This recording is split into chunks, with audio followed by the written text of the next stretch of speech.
Yo, what's happening, everybody? I appreciate you checking in. We're live. We're live with my guys. I got Chris Spytek Show podcast. I got the Severe Raider.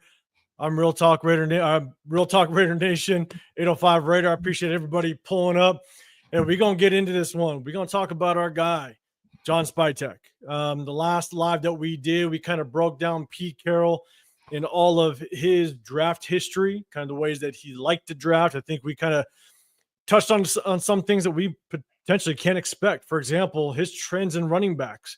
You know, one of the things that we touched on at the very end of last live was there's a good chance that Amorion, that North Carolina running back, Amorion, you know, he looks very similar to some of the running backs that he tried to acquire through the draft, and you know, kind of look kind of a Marshawn Lynch type, you know, and so I think we got a little bit of insight as to what at least Pete Carroll kind of likes to target within the draft. And we also identified that he likes to move around a lot.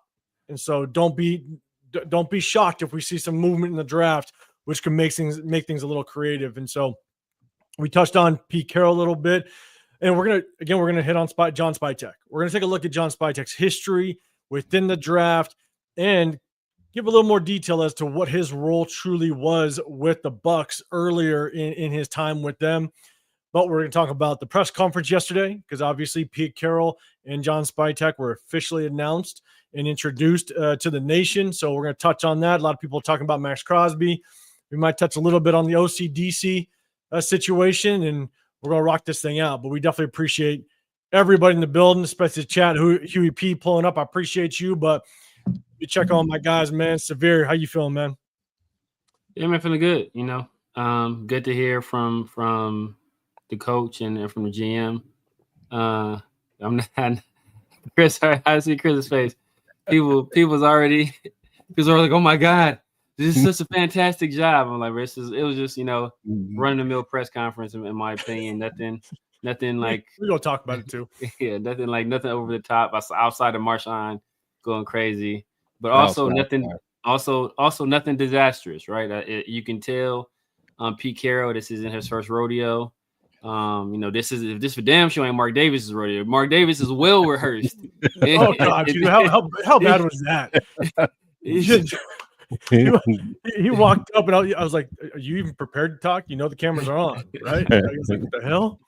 So you know, we've been through this time and time again, and you know, this isn't the best. This isn't the worst. It went smoothly as I would expect from a veteran like Pete Carroll. Yeah, man, I feel you. We're definitely gonna touch on that. Chris, how you feeling, brother? Yeah, I'm good, man. I'm good. You know, I went live yesterday to kind of break it down and kind of give my thoughts. You know, I'm at a place where, you know, I'm not going to get overly, you know, optimistic, you know, based off of a press conference, but I will say that, you know, it did give me a good feel. You know, it was, you know, Pete he is charismatic, you know, and he does have energy. So, you know, it's, you know, for what that was, kind of like Severe said, I mean, you know, you could tell Pete was comfortable. You know, so I like what I heard. But again, you know, we got to see, you know, what the plan really entails and make sure that they're, you know, going by their plan. But, you know, from what I saw in the press conference yesterday, you know, I was good with what I heard and saw. Yeah, no, I'm with you. Yeah, we're going to talk a little more details. I'm going to pick up a little image that's been going around a little bit. We're going to talk about it. But again, so we're going to say what's up to the chat. I appreciate everybody popping in. Huey P in the building. I appreciate you. Raider Ryan. Appreciate you pulling up, man. Right away. Good seeing you. JNN. Galindo. What's happening, man? I appreciate you. OJ Raider. Good seeing you. Salute to you. Billy D. Billy Davis in the building. David Laricia, good seeing you, man. Appreciate you pulling up. Raiders Resistance in the building. Well, always good seeing everybody. 831 Raider. What's happening? 11 in the house as well. Appreciate you pulling up. Ducky the Butcher. Appreciate you. Mark, appreciate you pulling up, man. Let's see. Let's keep rolling. LS, man, always good seeing you. Appreciate you checking in. Let's go. SoCal. Man, always rolling through. Appreciate you. Daniel Kim in the building as well. All right. Appreciate you. Always good. Always good. Myra G. No boneless wing talk. Myra G. Okay. It's going all day, every day. Arnie. Arnie Garza, man, it's happening. I appreciate you. Let's keep rolling. Let's keep rolling. Me, not you in the building. In the building. Love seeing it. What's up, Raider Primos? Appreciate you, man. Yeah, my God, Primos. Primos, what's happening? Yeah, man, if y'all haven't done so already, make sure y'all hop over and subscribe to Raider Primos. Young cats, man, but hey, that's That's a nice new logo. I know. It does look new. I like that. Yeah, I kind of like that. All right, Primo. Yeah, make sure you guys hop over there, say what's up to him, man. He throws out content for you as well. Again, it's good that there's a good variety of content creators out there, because at the end of the day, everybody's going to kind of give their own thoughts and their own kind of take on things. And it's good to hear just people's take. You might not agree with everything, but at the same time, it's always good for conversation. And here and there, you might see something that pops up that's definitely helpful. So, Dominic 5, what's happening? Appreciate you, Raider fan for life. What's happening? Raider Hawaii, always pulling up. Why? What's going on, man? Always good seeing you. So again, as everybody's pulling up, make sure you guys hit my guys. Got Protect Show podcast to my left, got The Severe Raider to my right. I'm 805 Raider, Real Talk Raider Nation. Make sure you hit that like button, subscribe wherever you're at. We hit you guys on Sunday evenings, on Tuesdays. Sometimes we switch around in the middle of the week, but we try to keep it consistent on Tuesdays. But today we're going to talk about the press conference, our take a little bit, and then we're going to talk about John Spytek, a little bit about his history with the Bucs, his draft history, kind of what his position was like a little bit in the beginning of his tenure with the Bucs, and kind of how that relates to what we could possibly see in the offseason with free agency. And we might touch on the OC-DC talk. But remember, if you guys do have a question or want to throw something at us, or something you just want to pull up on the screen, make sure you hit that hashtag Raiders and then give me that comment. It just helps catch my eye. So, first and foremost, we will just talk real quick about the press conference. Okay. And I know you guys touched on it for a second, but my quick take was he definitely did not look like a 73, 74-year-old guy. That was number one, right? He did not look like his age was there. And so I hope that maintains. I hope that we all know once you kind of get past a certain hump, man, it dies fast. So I hope that he can kind of maintain and look like his head was perfectly right. And that makes sense. Like with Tom Brady and those guys getting that interview and talking and sitting down with him, they're obviously going to have confidence that he could do it. Right? He probably was extremely coherent with the whole thing. That's not a problem. The only concern is 2-3 years from now. That's the only concern. So we'll just see how it rocks out. But in the very beginning, I think he definitely presented himself very well. One of the things that I took on was it does look like in the very beginning, shit can happen behind the scenes differently, but it does look like him and Spytek will probably do a good job working together. I do think that they could work together and definitely try to move this thing in the right direction. That's definitely another take that I had. One thing is that it was kind of a breath of fresh air, to be dead honest with you. And it's one of our viewers, I was kind of exchanging text messages back and forth and kind of talk about it. And it was like, as Pete Carroll's talking and he's kind of describing the process and his thought process and how he's going to attack this thing. In the past, we had Josh McDaniels. Josh McDaniels, you just didn't understand what the true process was going to be, especially with his history. You're hoping that he can turn this thing around. It's not going to end up like the Broncos. He's not going to dip on us like Indy. With AP, it all felt good, but you had no process to trust. So you're hoping. It felt good. Yeah. Sitting there listening to Pete Carroll, I was like, you know what? I think we're in that moment where you have to trust the process. He's done this before. He's won at multiple levels.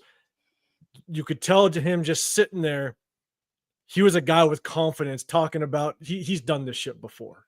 Yeah. So I'm going to take this by the reins. I'm going to do it the way I've done it. You know what I'm saying? With little tweaks here and there, obviously between personnel and new environment, but I've done this shit before and we're going to get this thing rocking. And you almost kind of get that feeling like, okay, I'm going to trust the process at this point. Chris, I'll throw it to you first, man. What's your take on that? Do you think this is a moment where we can at least sit back and try to trust the process?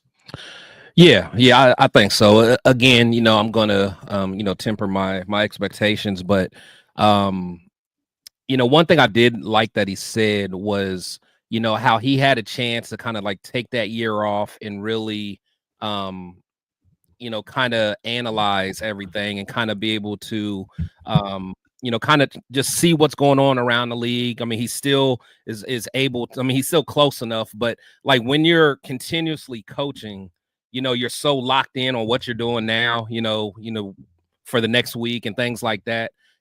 Him being able to kind of take a step back, and he's been coaching forever. So, sometimes it's good just to kind of level set for a second. Again, I'm not going to go too far into it, but, I did like what he said. And, I'm going to go ahead and trust it. I have no other option, but, I will say it does feel a little bit different, hearing him and kind of what he was talking about. So we'll see. Yeah. Severe, man, what's your thoughts? Do you think we're in that moment where we can at least sit back and I agree with Chris, like cautiously optimistic, like, it's all in the results. You have, it's a result based business, but what's your thoughts? Can you sit back a little bit and try to trust the process? No, man. you gotta show me, bro. Let's go. You gotta show me, bro. Like I told Chris, like I'm a recruiter. Like I'm a recruiter. I interview and hire people for a living. So I'm used to these, platitudes and these generic answers. And this is what this is what bro, you gotta show me. You gotta show me in a new setting, in a new area with a new team, a new regime. You gotta show me. You gotta prove yourself all over again. I don't care what you did in the past. Whatever you did in the past, that's not affecting what's going on now. You got to show me again.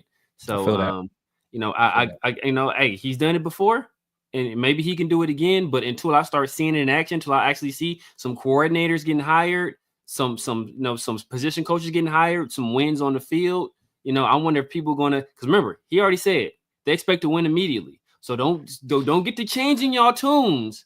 If we start what do you expect him to do? He didn't have I'm surprised he said that. He came out and said the plan is to win immediately.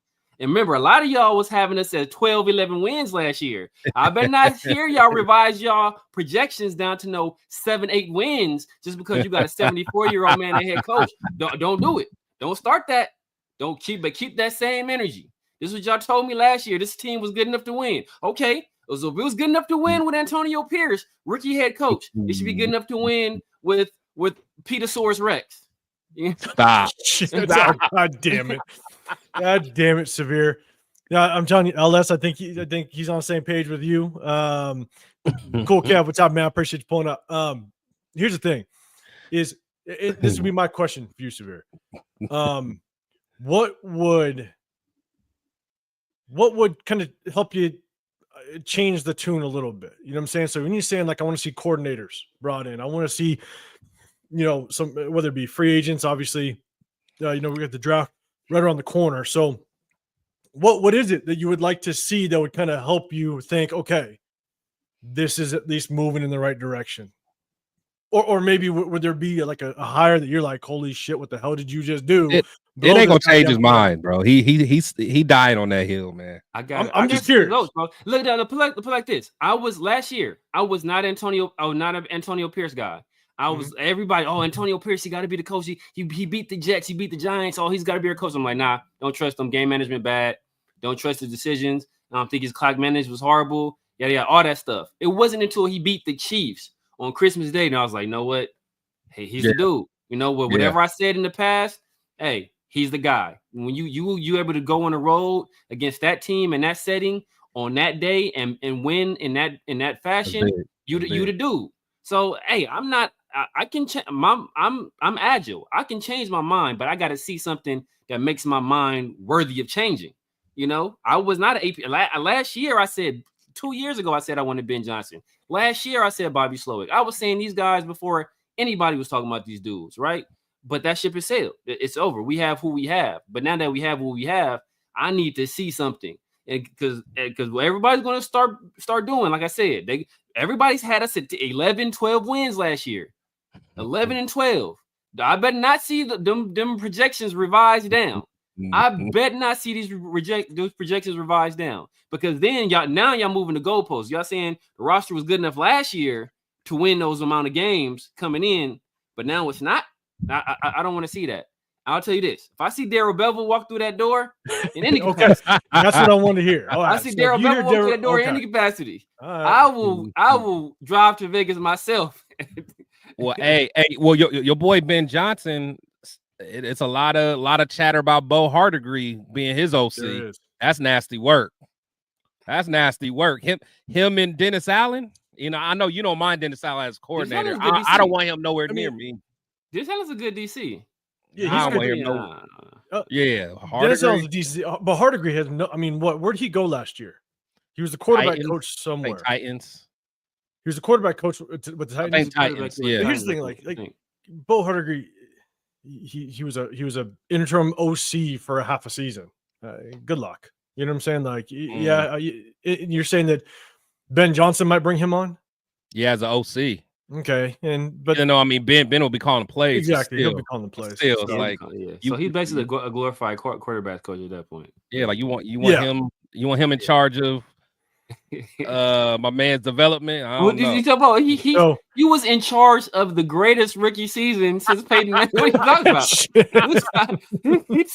He had a better rookie season than Peyton Manning. That wasn't good enough for you, Chris. Damn, you really are a hater. What they say about you is absolutely true, bro. You just a hater.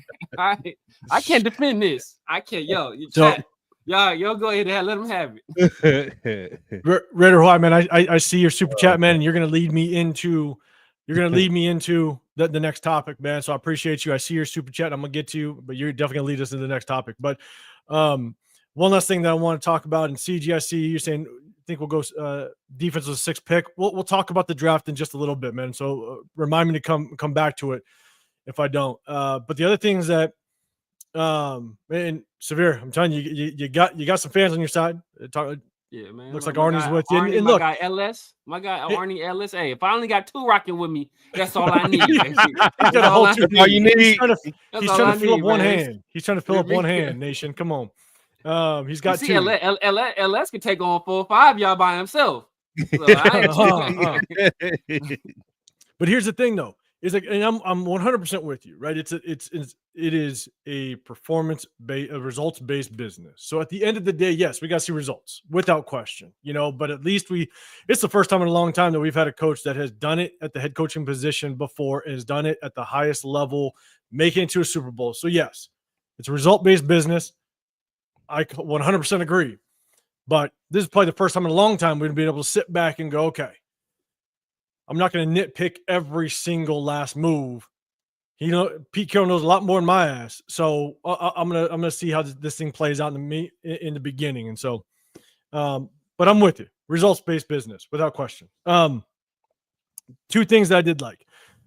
One thing Theology said they want to build around a quarterback, and you guys have heard me say this, right? The quarterback is just one piece of the puzzle.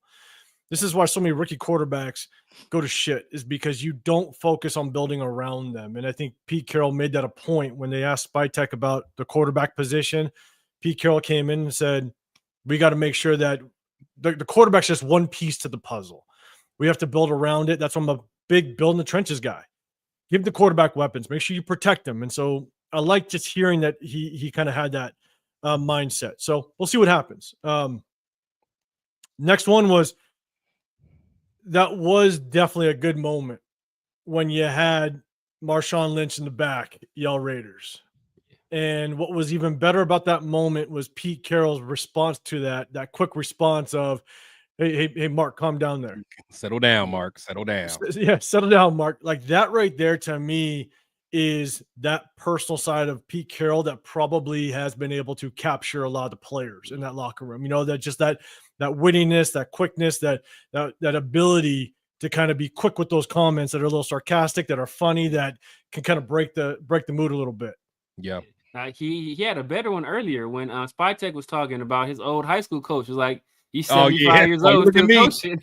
Like, he did. Yeah, you're right. That one was hilarious. That was a good one, hilarious too. Yeah. So I think, to me, I feel like that was a really good moment to kind of get a glimpse of Pete Carroll's real personality and just really how he can win over some of these players. And then you had footage of Marshawn Lynch coming up behind him and saying what's up in the hallway, you know, like that type of stuff. It's like, okay, there was a lot of speculation on their relationship. They good, you know what I'm saying? So I think that was cool. So, Steve, man, appreciate you pulling up. Appreciate everybody coming in the building. Hawaii Raider, we're about to just get to yours in just a second, but definitely want to say what's good to everybody. Dre, appreciate you pulling up. Victor in the house as well. Tien in the building. Let's see. I appreciate everybody rolling with us. Jeff, what's happening, man? You were on earlier today. Couldn't catch the whole thing, but definitely checked in with you, man. I appreciate you. Everybody show some support to Jeff as well. He's got a Raider boosters on the East Coast. He rocks out as well. But make sure you guys hit that like button, subscribe. Chris Protect Show podcast, as well as the Severe Raider. I'm Real Talk Raider Nation 805 Raider. Appreciate everybody pulling up. So Raider Hawaii, man. Again, appreciate the super chat. What's your thoughts on the shot of Max standing with arms crossed and looking a little skeptical? All right. And so, man, you're leading me right into it. We're gonna rock this thing out for a second. And there it is. That's the photo I think everybody's kind of talking about. Just him, arms crossed. This is during Pete Carroll's press conference. And I definitely got my opinions on it. And I'll definitely share it. But Chris, I'll throw it to you first, man. What's your thoughts on that? And you know, people are kind of on the fence on what that means. Yeah. So when I saw it, man, you know, I more or less just think Max is at a point where he's, you know, how many of these press conferences has Max seen? You know, like Max is one of those guys where, you know, he's kind of like Severe, like this, you know, all this lip service and talking is only talk, you know, at this point, you know, like he probably is you know, I don't think he's necessarily skeptical, but I just think he just taking it all in. He just wants to hear it out and check everything out. But, you know, I think Max is not going to be moved by a whole bunch of words. Max isn't going to be moved by a whole bunch of, you know, punchlines and metaphors and, you know, riddles and all that. You know, Max is going to listen to what you say, but Max wants to see a plan. Max wants to know that you have, you know, a clear vision and what are going to be your steps of, you know, going to the next step of the process. So, you know, I'm not looking at it like a lot of people are. Like Max is like pissed off and not interested and just skeptical. I just think he just wants to get down to the meat and potatoes, man. That fluff's not going to work with Max at this point. Gotcha. Severe, man. What's your thoughts? Yeah, man. Like, I ain't no body language expert. Like was his head tilted to the side. Come on, Severe. You an expert on it. You know. So, like, you know, the fact that he showed up, I think that was enough of a gesture to say, hey, you know what? I'm in support of what this organization is doing. I am the face of the franchise right now. You know, I'm here to witness it. You know, he's a thoughtful person. I'm sure he was listening intently to what they were saying and how that might have pertained to him in particular and to the organization as a whole. So I don't read too much into that. You know, I don't think he's going to be giving his feelings one way or another. I think he's going to play it pretty coy for the time being. I'm sure, you know, until the rubber hits the road, right? He may say like, oh, he's excited, yada, yada. Because right now he's still looking for some guaranteed money or restructure that contract. Now, if that don't happen, then he might change his tune. But for the time being, I don't think he'll be saying anything like negative or against what the organization is doing. He's going to be there supporting. He showed up. He's he may be as far as I know, the only player on the active roster that showed up. I don't think they mentioned anybody else. So the fact that he showed up, you know, I think that was enough of a sign, a show of support rather, as much as anything else. And I think also on top of that, you know, in 805, I'm not sure if we're going to play it, if you got any clips, but anyone that had a chance to watch Max's The Rush podcast actually came out a little bit earlier today. I was able to catch a little bit of it, and he kind of talked about it. So, you know, just kind of the stuff that he was saying was, you know, I mean, he is fired up, and he had a chance. Like, I think afterwards he went to do some therapy or whatever, and Marshawn came in and they like talked for an hour. And you know, and he said I was picking Marshawn's brain. You know, I was asking him a lot of different questions, and he flat out says like Marshawn loves the dude. You know, and I know a lot of people act like, you know, that's not the case, but you know, and then Marshawn was giving them different examples of, you know, what it's like with Pete, man. So just from what I saw, and you know, I advise you guys should all check it out. But he had a lot of good things to say about, you know, his takeaways from it. So you know, he may have that look right there, but I think he's in a better spot than a lot of people think. Yeah. Here's my thing is, I'm on the stance of I'm not going to read too much into it. Like, if you just look at, if you pay attention or watch Max Crosby's podcast, right? He's a very laid back guy. Yes. When he talks, he's just chill. And to me, I'll be honest, this is kind of a stance of just like, hey, if you had just kind of like that friend that was chill, but he knew he was the shit a little bit. That's kind of the stance that she has pretty consistently. You know what I'm saying? Like the guy that's in the corner of the club or what have you, that you just, hey, yeah, I'm just scoping things out. This is just what I do. I think that's just Max. You know, and that's just my opinion. I don't look too much into this. I think he's just chilling. He's listening. Severe to your point, just him being there. I think that's just a sign of respect. Whether or not he buys into it or not, it remains to be seen. But you know, I just look at that and go, if you've had buddies back in the day that knew they were the shit and just kind of had that kind of low key demeanor, it's kind of what they did. You just kind of stand in the corner, you just chill, you do your thing. And so I don't look too much into it, like he's skeptical or if he's not believing it or he thinks his shit ain't going right. I think this is just who Max is because he's a very laid back guy. So I'm not reading too much into it, to be dead honest. Appreciate everybody rolling through. Trav Lee in the building. Appreciate you pulling up. I'm seeing other people coming in. Just want to make sure, say what's up. Tuba Chile in the building as well. Let's see what's going on, Rodrigo. Appreciate you coming in. Boss Raider, I see you. What's happening? Jordan as well. He says Max is thrilled about Pete. He just wants his money. Yeah, I think he's going to get. There's definitely some reports of people saying that he might be getting his money, but we'll see. I'm easy. Appreciate you coming through, man. It's good seeing you and Kenny. What's happening? Let's see. Let's go back up. Hold up. Let's go. LS, man, you're saying what pissed me off. I appreciate the super chat, LS, man. What pissed me off the most is that we made ourselves such an unattractive destination that we essentially cornered ourselves into hiring Methuselah. Oh, man. Hey, yeah. It sucks, right? Like, let's be real. Like, we set our stage. We set the stage damn well to be a very good destination. You know what I'm saying? Yeah. But because of what has happened, has basically conspired over the last 4 years in Vegas, like it's no longer a top tier destination for coaches and players, which just sucks. So I'm with you, man. But I appreciate the super chat. LS, man, always good seeing you in the building. There was one from Arnie, man. You had a question. I just want to pull it up before we go to the next one. Let's see. Where were you at? It was, man, I'll find it, man. I know you had a question for us. I'll find it again. But appreciate everybody rolling through. What we're gonna do is we're gonna kind of take a deep dive. Raider Pete, what's up, man? Bulldog Raider. We're gonna take a deep dive into John Spytek, our new general manager. Okay, and here's one of the things. And I'm gonna pick this up on the screen. We'll take a look at his history real quick.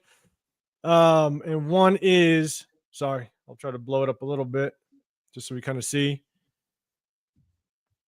So with Spytek, obviously with the Bucs, we're going to look at the Bucs really. In 2016, he was hired as the Tampa Bay Buccaneers director of player personnel. He contributed to the team's acquisition of Tom Brady in 2020. He has been, who has been Spytek's college teammate more than 20 years. And then basically in 2021 was when he was promoted to the assistant general manager. All right. Or sorry, in 2023. Now, here's the thing. It's trying to understand what the president of player personnel and the director of player personnel really is. And so I want to take a second to kind of look it up and just see, okay, what is that responsibility? And how does that relate to the personnel that was brought into the building? Whether is it more draft? Is it more free agents? What is it? And that's kind of one of the things I want to take a look at. And so Appreciate Bleacher Report coming through. Looked up definitely director of pro personnel and player personnel are basically the same exact thing. It's just depending on how you put it. And so it says basically from 2016 to around 2021, this was kind of his role. So reporting directly to general manager, the director of player personnel deals primarily with the players already in the NFL. So it's not draft prospects. Yeah. Already in the NFL. Job responsibilities include the bulk of contract negotiations with free agents, negotiating contract extensions with players, and scouting the other 31 teams' rosters. Scouting other teams is typically delegated amongst a number of league scouts under the team's employee who answer directly to the director of player personnel. And so basically for him, he's from 2016 to 2021, roughly, he was real focused on the players that were in the building, that were under contract or potential free agents. And he was also looking at potential free agents on the other 31 teams to bring in the building. And now, Severe, I know we were talking about this before we jumped on a little bit. I want to try to dive deeper into some of the free agent acquisitions from 2016 to 2021. Unfortunately, there's just not a clean list to find to show. But it's hard because you try to figure out how were those free agents when they acquired them and how did they pan out with the Bucs. It's really hard to determine that in such a short time period. But one of the things that we can say is during that time, he did bring on Tom Brady. He was one of the main reasons why Tom Brady came to the Bucs. So that's huge. But one name I am going to throw out there. What was the years again? What was the years that he was at? 2016 to 2021, roughly. Okay. I'm gonna see if I can find anything. All right. So seniors born 1941, 1970. Steve. Like, so, Pete, did you see this? That's what happened when you look up Pete Carroll and you get that stuff. So we're gonna go back to that screen, but here's the thing: is that when you look at some of the bigger names, and what the biggest name is Tom Brady, he brought him in. You got to give credit for that. But man, I don't know what the deal was or kind of history. I'm assuming it was partly Tom Brady, but they did acquire our boy that had a small stint with us, which is Antonio Brown. Yeah. So Antonio Brown was brought in through his stint, and at that time, he was responsible for bringing in free agents. We all kind of know how that ended with the Bucs. I think that was that the one where he walked off the field in the middle of the game, walking through the end zone with his pads off? Yeah. So hey, year one though, we all know how it ended too, though. That's with them hoisting the Lombardi that first year. Absolutely. You know what I'm saying? Like, but I'm just looking at all different sides. And so again, it was kind of hard because it's trying to understand just how well he did in free agency. Yeah, how they kind of knocked out the park, or did they struggle through free agency? But they've been a very competitive organization for quite a while, so definitely want to give credit where credit's due. But that's kind of his stint between 2016 and 2021. Hold on, I got a little just some top from each year. Thanks to Chat GPT. I can pull it up. There you go. All right. Just to make it easy. Yeah, hold on. Let me see if I can yeah. Now no who was then we give Spytek credit for getting Brady over there to Tampa Bay, but we know who is the number one culprit as to why he ended up in Tampa Bay. And that's John Gruden. The number one reason he was in Tampa Bay, because we had him. You're gonna roll with that motherfucker? Yeah, exactly. Yeah, that is true. Rob Gronkowski signed, sealed, and delivered. And know what? If you get Rob Gronkowski and Brady over here, guess who else was still coming over here as well? Antonio Brown. So, like you imagine. That's true. That offense, that's very true. Imagine that offense, Rob. Yeah. That could be nasty. Chris, what you got? Oh, let me bring it back up. So it's just some of like the I guess just the top signings that they had year by year. Can you guys see it okay? Yeah. Look at you with your Chat GPT. I like it. Hey man, you gotta use your resources, man. I'm with you. I do okay. Trying to Wayne, what's happening? Yeah, so it looks like it's a free agents. Brent Grimes, veteran corner, brought in from Miami. Robert Ayers. Yeah, he was actually pretty good. I think he had some good years. Added pass rush depth. J.R. Sweezy, guard. 2017, Deshaun Jackson. All right. Chris Baker, DT. It looks like he was a disappointment. J.J. Wilcox, short-lived sign, later traded.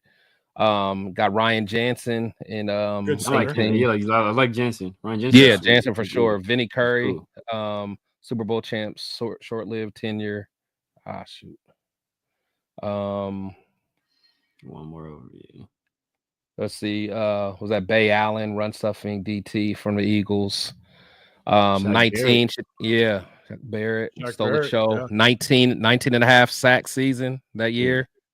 Perryman, he provided some. I remember Brashad Perryman. I remember him. Where was he? Was he with Minnesota before the Bucs? I forgot where he was. Was he with the or was he with the Ravens? I remember Brashad Perryman. He was the deep threat. He was Ravens. He was the deep threat. He might have been the Ravens, but I remember Brashad Perryman. I remember seeing purple. So I'm with you. Yeah. Yep. And then the 2020, which they stole the show with, was able to get Brady, Gronk, and to me, playoff Lenny, he was the one that got him that trophy. Yeah, like that playoff, he was the one that took over. And I forgot they got Ndamukong Suh. Yeah, gave him some nastiness up front. So he made up for Antonio Brown with that one. I like it. Yeah, just with that whole free agency class. I like it. Okay. Well, I mean, at that point, the Antonio Brown thing that was just Brady saying, "I want that guy more than anything." I'm with you. Yeah, frozen feet and all. Frozen feet. I don't want to wear a helmet, or I ain't want to. Man, I'm still mad he messed up our Hard Knocks, man. As a kid, I was like, man, I want the Raiders to be on Hard Knocks one day, but Al Davis would never allow it. Yeah. So I don't mean to derail it a little bit, but here's the thing. I think this is part of the reason why I can't stand John Gruden. Is because John Gruden in the past always was high on Antonio Brown, right? It was always high on Antonio Brown. I think Antonio Brown played him like I've never seen someone play someone in my life. I mean, when you come on over, and the Steelers were probably the Steelers, credit to Mike Tomlin, knew the Raiders are going to pull the trigger on this guy, so we're gonna offload this guy to them. He comes over. I don't think burning his feet was any ploy, but that whole helmet shit was my god, that helmet was garbage. Yeah. I mean, he made such an issue of that helmet, and then all of a sudden, as soon as news dropped that he was released by the Raiders and now understood he just lost $31 million, and you jump out your seat and you're doing backflips in your backyard, no one's celebrating for losing $31 million. Yeah. And in less than 10 hours, you're on a plane to the Patriots, and within 24 hours, you're on the practice field with any helmet they give you. Whatever helmet they gave you. I'm like, okay, John Gruden, you got played worse than I've ever seen anybody in my life. Like that, that pissed me off. I was like, no, that was Antonio Brown pathway from the Steelers to the Patriots to get to Tom Brady. He used the shit out of us. People forget Gruden got played. People forget that he even he basically blocked the trade because he was originally supposed to go to the Bills from the Steelers. Remember? And then he basically said, "I'm not going to the Bills." So then they had to rescind the trade. Yeah. But that was because I think it was pretty much official, and then he was just like, "No, I'm not going there." And then that's when we got him. So I'm like, man, just that whole diva attitude. But you're right. I think that he ultimately always had his mind set to kind of get with Brady and still a ring. I think so. And Arnie, Gruden's a good catch, but awful drafting and free agency. Yeah, he was the worst. He was horrible. Yeah. But yeah, look, I mean, hey, that 2021, you scratch the 21's that's a good group. Or I think was it 2020 when they got Tom Brady? Yeah, before that. So but and I think Chris Godwin, it's good. And I forgot maybe it was this year, but that 21 year, I think I forgot the amount of, it was almost everybody that was on that previous team came back that next year, and that never happened. That was after the Super Bowl year. Yeah. That never happens. I think you're right. Yeah. I do remember that. Yeah, because Shaq Barrett took. I think he took like everybody expected Shaq Barrett to leave because he was due for the payday. Oh and then he came back. Yeah, and, I mean, but just think about that. Having a Super Bowl team, teams are always trying to pluck away those guys because then it's like, cause most guys are like, I got the Super Bowl, now I'm about to go get a bag. The fact that they ran it back, that's impressive to me. Yeah, it is. So okay, because that's 2021, and then 2022 is kind of when he moves into that assistant GM role to where now he's definitely diving into the draft and all that. So we're gonna definitely take a look at his draft history a little bit. But Freddie, I appreciate you pulling up. Everybody in the building, I appreciate you guys. Let's see, Victor, appreciate you as well. I see Wayne in the building. Make sure you guys hit that like button, subscribe wherever you're at. You got Chris Peck Show podcast up top. I got the Severe Raider down below. I'm 805 Raider, Real Talk Raider Nation. I appreciate everybody pulling up, man. We hit you guys Sunday nights, Tuesdays. Sometimes we move it in the middle of the week, but we definitely hit you guys, man. I appreciate everybody pulling up. If you have a question for us, hit that hashtag Raiders, then the question, and it just catches my eye. With over 200 in the building, it's hard to keep up with the comments. I definitely appreciate you guys. So, all right, let's do this. I'm going to jump back over, and if you guys can see it, hopefully you guys can see it. I can blow it up if you guys need. John, what's happening, man? Appreciate you pulling up. Can you guys see that? Is that good? Yeah, I can. Yeah. I mean, if you can make it a little bigger, but if not, I'm good. Yeah. I got the Pete Carroll eyes. Man. Need them bifocals, man. And it starts. Saw that on Monday. You saw that on Monday. All right, so I mean, we'll start with 2022. 2022 draft, and again, not sure exactly how much he moved around. Again, assistant GM, so he's not the final say, but we'll get an idea as to kind of what he was looking at. And guys, after we do this, we'll definitely touch on a little bit about OC DC talk and all that. And I know there's some questions about the draft. We'll talk about the draft for a quick minute.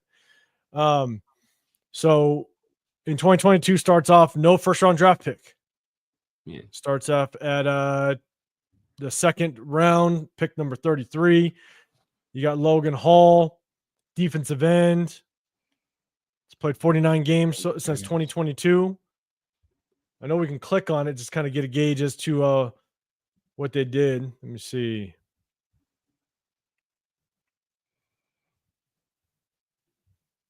Let's see, where's he at? Stats wise, okay, so 23 games started. So he starter. Yeah, full-time starter in 23, 24.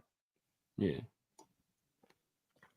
Full-time starter, at least with second round draft pick, got it. And a whole bunch of production. Yeah, I was about to say the production was shaky. He must be a run stuff. He must be run stuff for his own brother. So, I bet he's ranked higher than Tyree. Man, look. You talking about block or unblocked? How many times that happens? Let's see. Unblocked Tyree is a menace. Ooh, Kyle Trask, Florida quarterback. I mean, that's your guy, man. So what do you think about Kyle? Hey. I know he's a big dude. I think he's like 6'5", 230 something like that. And I think he has a big arm. Wasn't he hurt? He's got a big arm. He's not.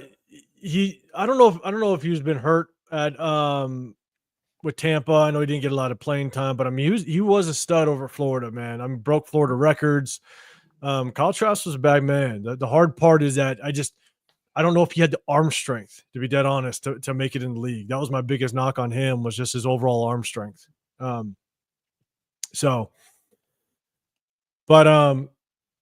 you got Luke in the second round, offensive lineman, starting 41 games.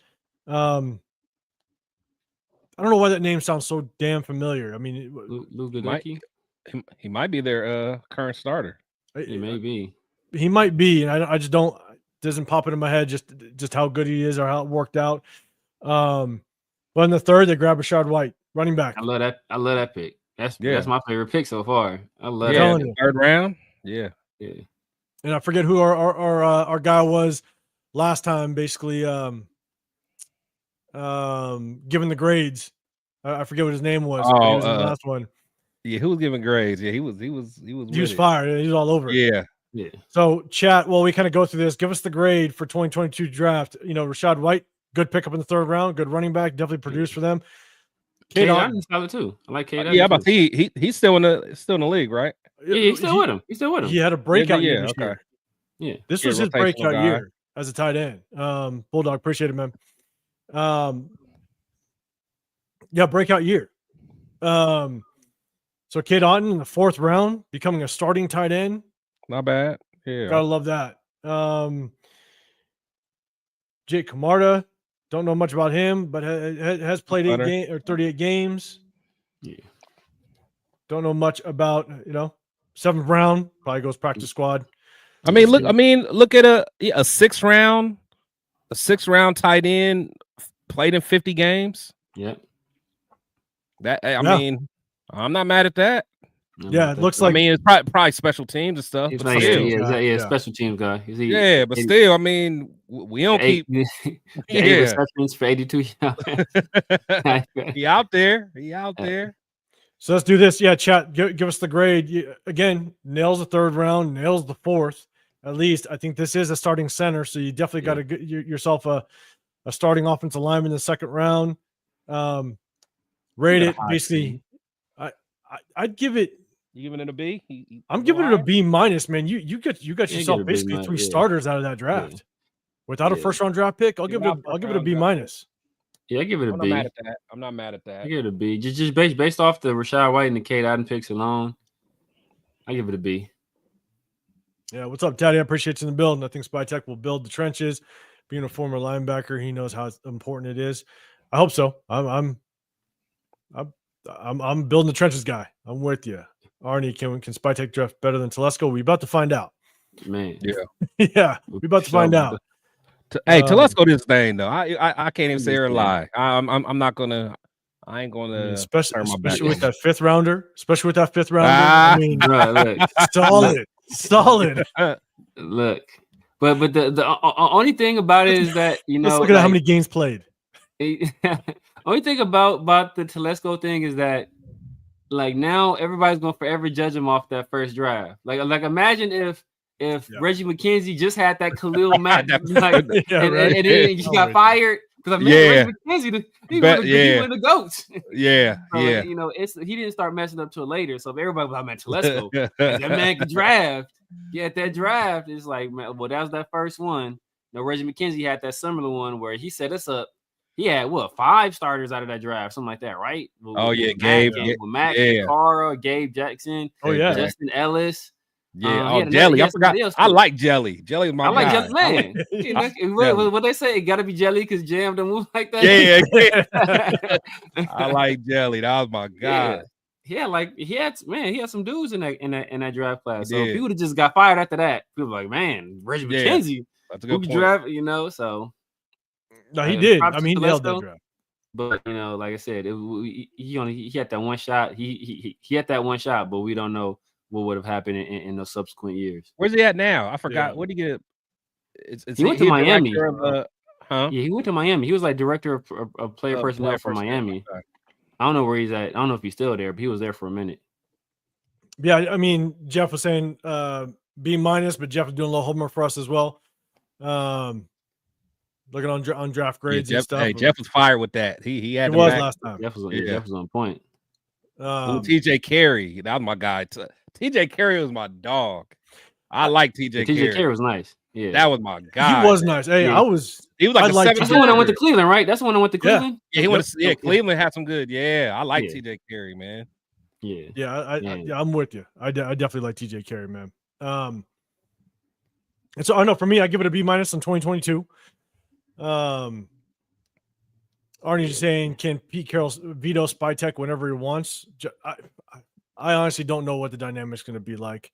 I gotta believe that they're going to try their best to run it like a traditional organization, where like Spytek will probably have some really strong say, but Pete Carroll's going to have his hand in it without question with the history that he has. So I hope that it's just a collaborative effort and they're all in line with what they want to say, but it'll remain to be seen. One thing I'm really interested to see is just how that draft room looks like during draft day. Because one of the most pathetic things I've seen out of the Raiders in one of many, but is our draft room. Whenever we draft, our draft room is dead as shit. Yeah. I mean, it was just, I remember when we drafted Alex Leatherwood. What do you think? No. But this is every draft though. But like, I'm sitting there. I'm with my dad, my two brothers. We're watching the draft. I'm watching the Niners pick, and you got high fives. You got people, Kyle Shanahan, shaking hands. You got John Lynch shaking hands and stuff. And so I'm seeing because my dad and my brothers, or my mom and dad's side of the family, they're all 49er fans, right? And so I'm the only one that came to the dark side, but they're all enjoying their draft. They're like, yeah, all right, knocked it out, blah, blah. And all of a sudden it goes to the Raiders picking Alex Leatherwood, and you got everybody sitting down. One guy's walking out of the screen. I'm just like, what the hell? Like, that would have been me walking out the screen. Like, y'all want who? Well, you know what? Because remember, that was, I believe that was, is that when they sent everybody home, or was that Cleveland Farrell when they sent everybody home? Cleveland Farrell. It was Cleveland Farrell when they sent everybody home. Farrell. Yeah, because that was a three first round. Okay. Yeah, okay. I remember they sent everybody like, "Oh yeah, I got to go home." what we about to do is like, look, Dave Ziegler should have sent everybody home before they picked Tyree. It's like, look, what we about to do right with this pick. So that Alex Leatherwood one was, I was so pissed because I wanted Trayvon Merrick. I wanted Trayvon Merrick, and as soon as we picked Alex Leatherwood, I thought he was gone. But luckily, we came back and got him in the second. Yeah. And so, but Trayvon Merrick was my pick that year. So yeah, I think we're kind of sticking around, maybe C+, B- in this one. Yeah. Sharif, man, appreciate you pulling up. Reef. Strategy, what's happening? It's good seeing you in the building as well. Leatherwood hasn't had much luck in the NFL. No, you're right. So that's 2022. Let's look at 2023. All right, nailed that first one. Yeah, he did. Nailed the first one. He dropped number 19 when Kalijah Kancey was the next coming to Aaron Donald coming out of that draft. Everybody compared him to Aaron Donald, and he dropped. I think a lot of people obviously questioned just his overall size because he isn't undersized defensive lineman, but they snagged him, and that's a good defensive front they got over there. Yeah. So definitely nailed that one. Cody Monch, I remember him. That's a hell of a pickup because he was that North Dakota State guy that you're coming from a smaller school. A lot of people question, could he actually produce? And they did something with him. So I think that's a nail in the first and second round. Yeah. That Cody Monch is a good player. Yeah. So I remember 12 sacks. Yeah, 12 sacks. Cool. Played in 34 games. 12 sacks. Damn, 12 sacks. That's what I'm saying. Yeah. 2 seasons. I think this is total sacks for the career. I think this is always updated. So that's nothing to sneeze at. No, actually, he giving you Kancey. He giving you Kancey type production. And let's take a look at just where those sacks came from. So he had also his year he had what 7.5 his rookie year. His rookie year this year, he had 4.5 this year. Yeah. Hey, I'll take that all day. For sure. He didn't have more. He had more career sacks. He had more sacks as a rookie than Tyree got for his career. Chris, I know you ain't drinking game, right? You mentioned Tyree. It's about to go down. I don't know, man. That's the same draft class too. That's the same draft class as Tyree, man. I don't even want to. Just more names we're passing up. There's just more names to add to the list that we passed up on, and we went with Tyree. We could have had Yaya. We could have had Yaya. And then Servase Dennis. I don't name doesn't ring a bell. Kane Durham rings a bell. 16 receptions, 173. He's got 2 touchdowns at a 5th rounder. Let's see. He must have been that guy catching all them all them touchdowns from AOC in college. Exactly. No, right? Breaking Drew Brees record. But no, that name does Trey Palmer looked like he's been playing a little bit. Yeah, you get some work out of a 6-rounder, 4 touchdowns out of a 6-rounder, especially with all the injuries they've had to their receiver core. That might have been, let's see, is this for his career? So in 2024, you had 1 catch or 1 touchdown in 2024. Let's see. Yeah, get rid of all these goddamn ads. Started half the season his rookie year. Yeah. Kind of came back down to earth this year. Okay. Yeah. Putting up them Trey Tucker numbers, man. But hey, you get work out of a 6-rounder. All right. Yeah. You're finding it. Could be Tommy Eichenberg. Man, exactly. But all right, so all right, 2023. 2023. I'm gonna give that a high B. Like I'm gonna give that a B plus. I'm gonna I give it a solid B. Solid B. Kalijah Kancey's a dog. Yeah, Shay. You fine? Yeah, that's what I'm saying. Kancey's a dog at 19. Yeah. You know, and that tackle. I mean, I'm not sure how much. Cody might be pretty good. I want to see how many starts he's got. Yeah. So games start. So he started all 17. Okay, that was also he's a full-time starter this year. Starter. What about last year? They moved him to guard. Hold on, go to 23. I think they got 34 games for both 34 total. 34 total he started 34. Oh, yeah. Okay. Yeah, 2 years started. 34 total. Oh, yeah. Okay, I'm tripping. Yeah. Which I knew a lot of people were high on him, but to get him. Wait, hold on. Was he missing some teeth? I like him even more now. Bro, it's Cody Monk, I know, right? North Dakota missing some teeth. Oh, bro, it's my kind of my kind of guy, my kind of old lineman. Oh boy, was the old boy we got out of Arkansas? Oh, Dalton Wagner. Afterthought now. Yeah, Dalton Wagner, man. Yeah, poor Dalton Wagner, man. Afterthought. I'm telling you, Jeff, you're rating it A to F. You got B minus again. Yeah, I think that's good. B minus. Taddy, you got something. You're saying find a couple starters in the draft is only a C. Find three more B and A. I mean, 3 or more B and A. Yeah, you could run it that way, honestly, because look, you find yourself a guy that produces in the 3rd, starter, a guy that contributes in the 6th. Yeah, I'll give it a solid B. Yeah, I'll give it a B. I mean, because my philosophy is that, you know, your first round pick should be a guy you think can be a potential all-pro, perennial Pro Bowl player. You know, 2nd round guy should be high-level starter, borderline Pro Bowl guy. 3rd round, you want a starter. You know, hopefully an above-average starter, but you want a starter in the 3rd and 4th rounds. And anything after that, that's when you start going for traits.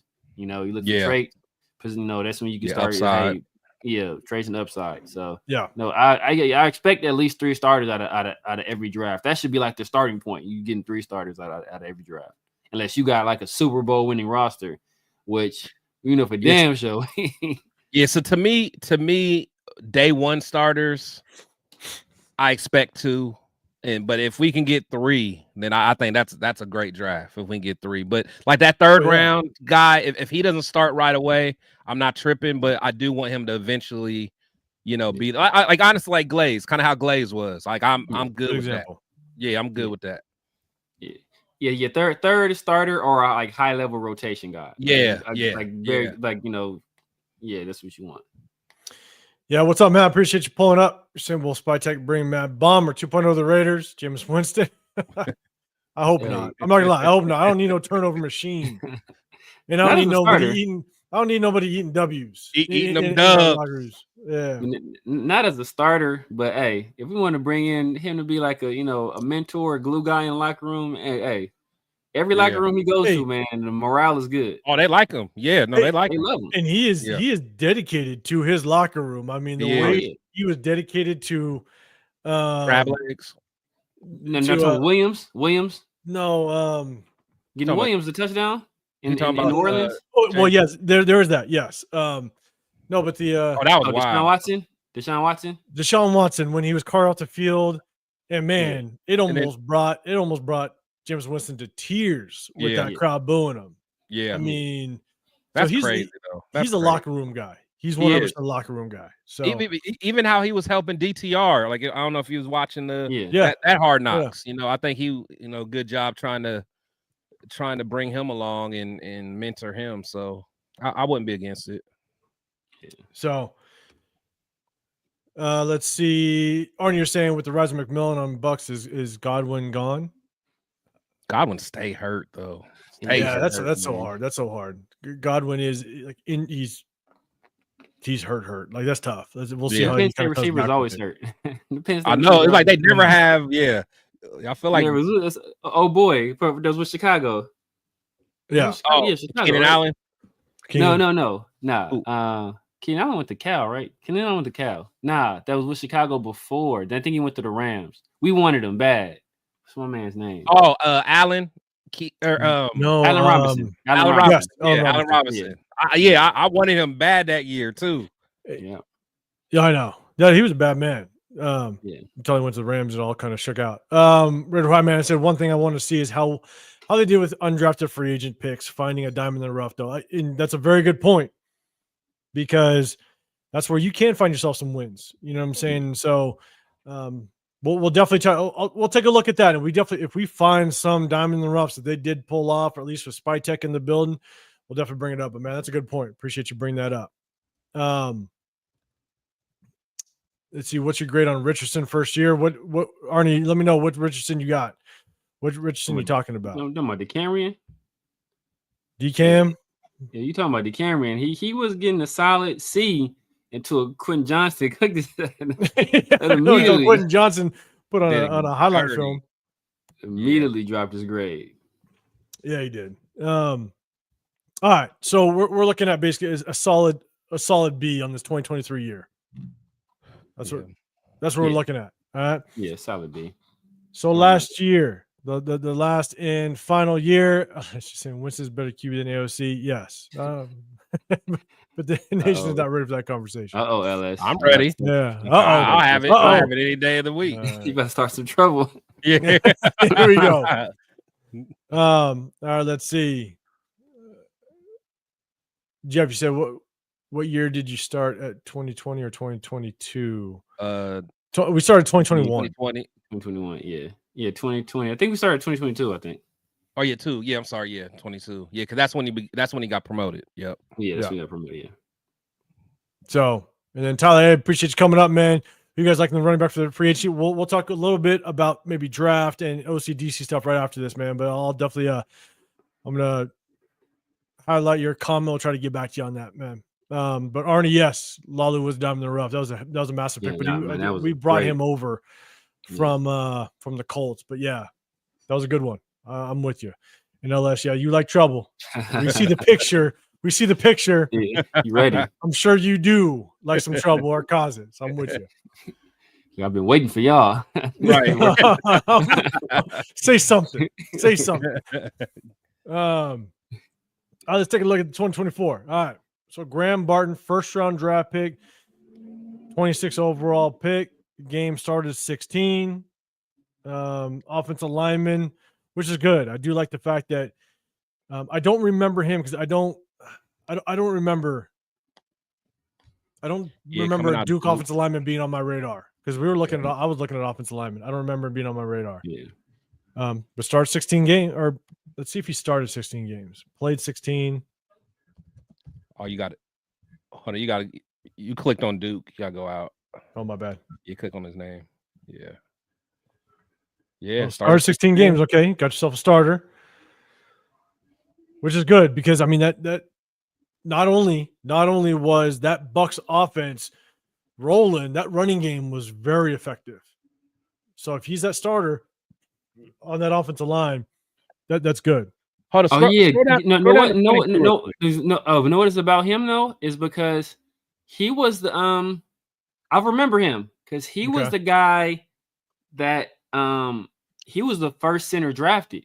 He was drafted over JPJ. So he was the first center drafted last year.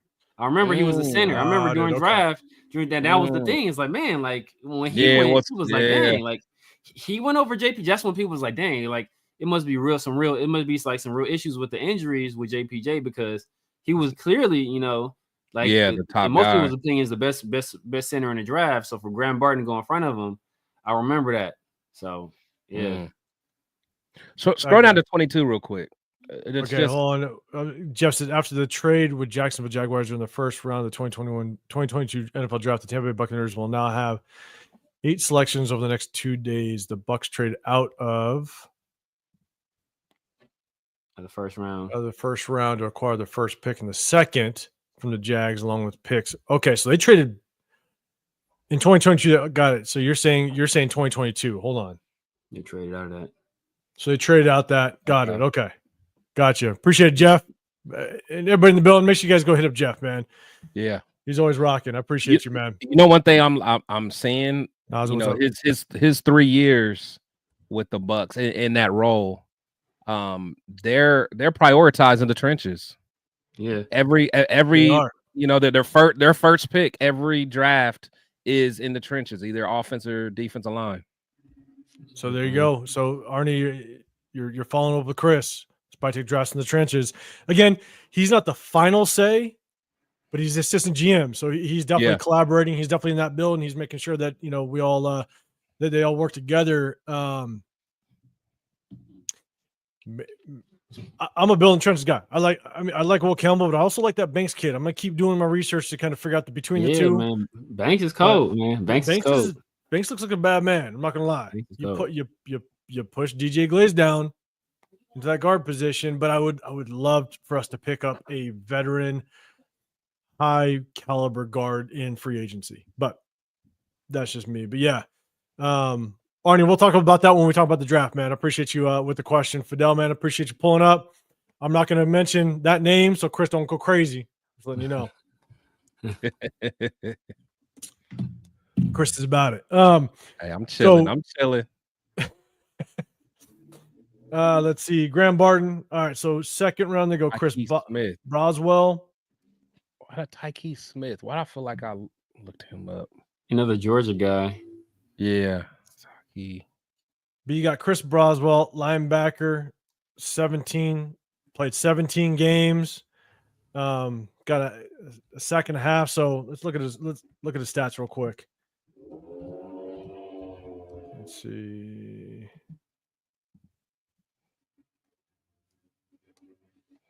Yeah, probably a special teams guy. Special teams guy, probably a backup. Maybe got a little bit of playing time. So that's a backup in the second round.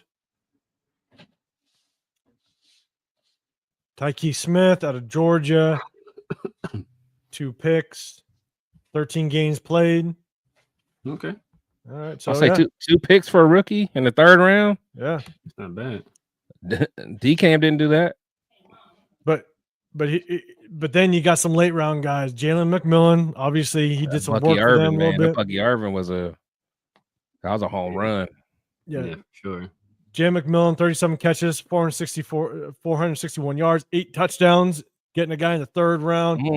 Yeah. Bucky Irvin was a bad man. I mean, he was one of the guys I really liked in the later rounds. I was surprised he went fourth because I felt out of Oregon he was a little undersized, and I thought that he was going to be more of a third down / returner guy.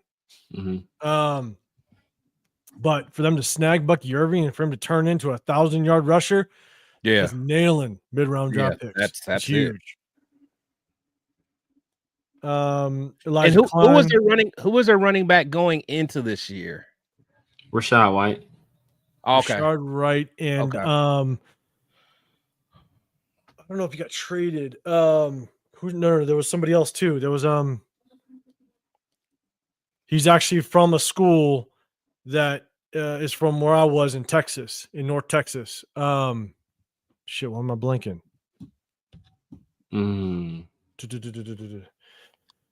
He started. White. Yeah, he was a baller towards the tail end of not last year, but the year before that, and they kept rolling with I'm blanking on his name. I can look it up. Hold on. But he was that was going to be their starter. I don't know if they traded him away or if he went elsewhere, but he was definitely in that backfield. Severe, are you looking something up? Yeah, I'm looking at it right now. So, let's see. Looking at Elijah Klein, no production there. Devin Culp, 5 catches, 88 yards. That's most likely garbage time as a tight end. Maybe not a whole lot of action, but to nail, you got yourself Graham Barton, starting offensive lineman, to kind of help with that running game. And then mid-round guys, Jalen McMillan, Bucky Irving. You're nailing that without question. And so, just Chase Edmonds? No, not Chase Edmonds. Keyshawn Vaughn? Nope. The only other one that was on there is Patrick Laird, and I don't think that was him. This is 2020. This is their 2023 roster, though. Okay, hold up. I'm gonna get it. Ronald Jones. Oh, Ronald Jones. He went to SC. He went to SC. Yep, Ronald Jones. I don't remember him. SC. Yeah. Because he was basically he was moving around in that backfield, but he got at least 50% of the carries. Ronald Jones. He was SC guy. I remember Ronald Jones. So look, with this draft, you get yourself a starting offensive lineman to help with the running game. You get 2 very productive mid-round guys. I mean, I would give this. I'm gonna give this. I'm struggling between a C+ and a C and a B-. Yeah, I'm giving it a B- just based off of the Bucky Irving. Like they got them a guy. Yeah. They got them a guy in the 4th round. You got your starting center. Yeah. You passed on JPJ though. That's why it's like, yeah. Right. But you know what? But I mean, it's probably a little scary because I mean we were scared for a while because we didn't know when JPJ was gonna suit up and all that. So, but yeah, I mean I get it. So Severe, what'd you say on that? I give it a B-. I think, but it could improve though. I think Jalen McMillan is gonna be a good player. I think Jalen McMillan is gonna be a good player. Yeah, eight tutties in a rookie year. Yeah. Is he a big body? No, he's not a big guy. Oh, he's not. Okay. I don't know if he was like a red zone threat.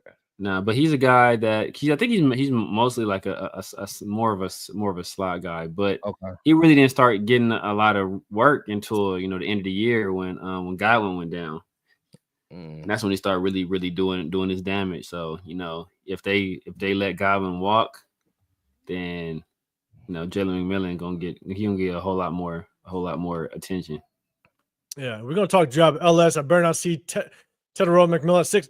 We go about to battle. LS. There we go, LS. All right, LS. Oh, come on, man. LS, we was here, dog. What happened, man? We was LS, here, LS. There we go, LS. I'm with you, bro. Why you switch sides? More. We gotta see more, man. Severe's losing fingers now. He's losing fingers. Why you switch sides on me, dog? Let's see. All right. So look, that kind of gives you a quick little rundown of. It's true. Or a little bit of history with Spytek in his drafting. And so I think we got to come. Let's go. Tay said drafting Barton might mean he values versatility in offensive lineman. Yeah. And to Arnie's comment as well, the thing is that he might be more susceptible to building in the trenches, which could get very interesting. So, Raiders for Chris, man. I appreciate you pulling up, man. He let us have JPJ because he knew he was coming, man. JPJ, man, he's a bad man. He is a bad man. He just needs to stop Supermaning everywhere. Man, damn kid. Doing that E-Honda. I'm telling you, man. All right, so that kind of gives us a little bit of insight as to a Spytek's draft history, at least assisting in the draft because he was assistant GM. So we'll kind of see how that rolls over and marries with just kind of how Pete Carroll in his vision and kind of how we roll with this squad. And so we'll kind of get back up to the big screen. And so as we kind of go through that, right? Let's do a quick comparison on Sunday night, we looked at Pete Carroll's draft history. Definitely looks like he's not afraid of picking offensive linemen to start. Yeah. Right.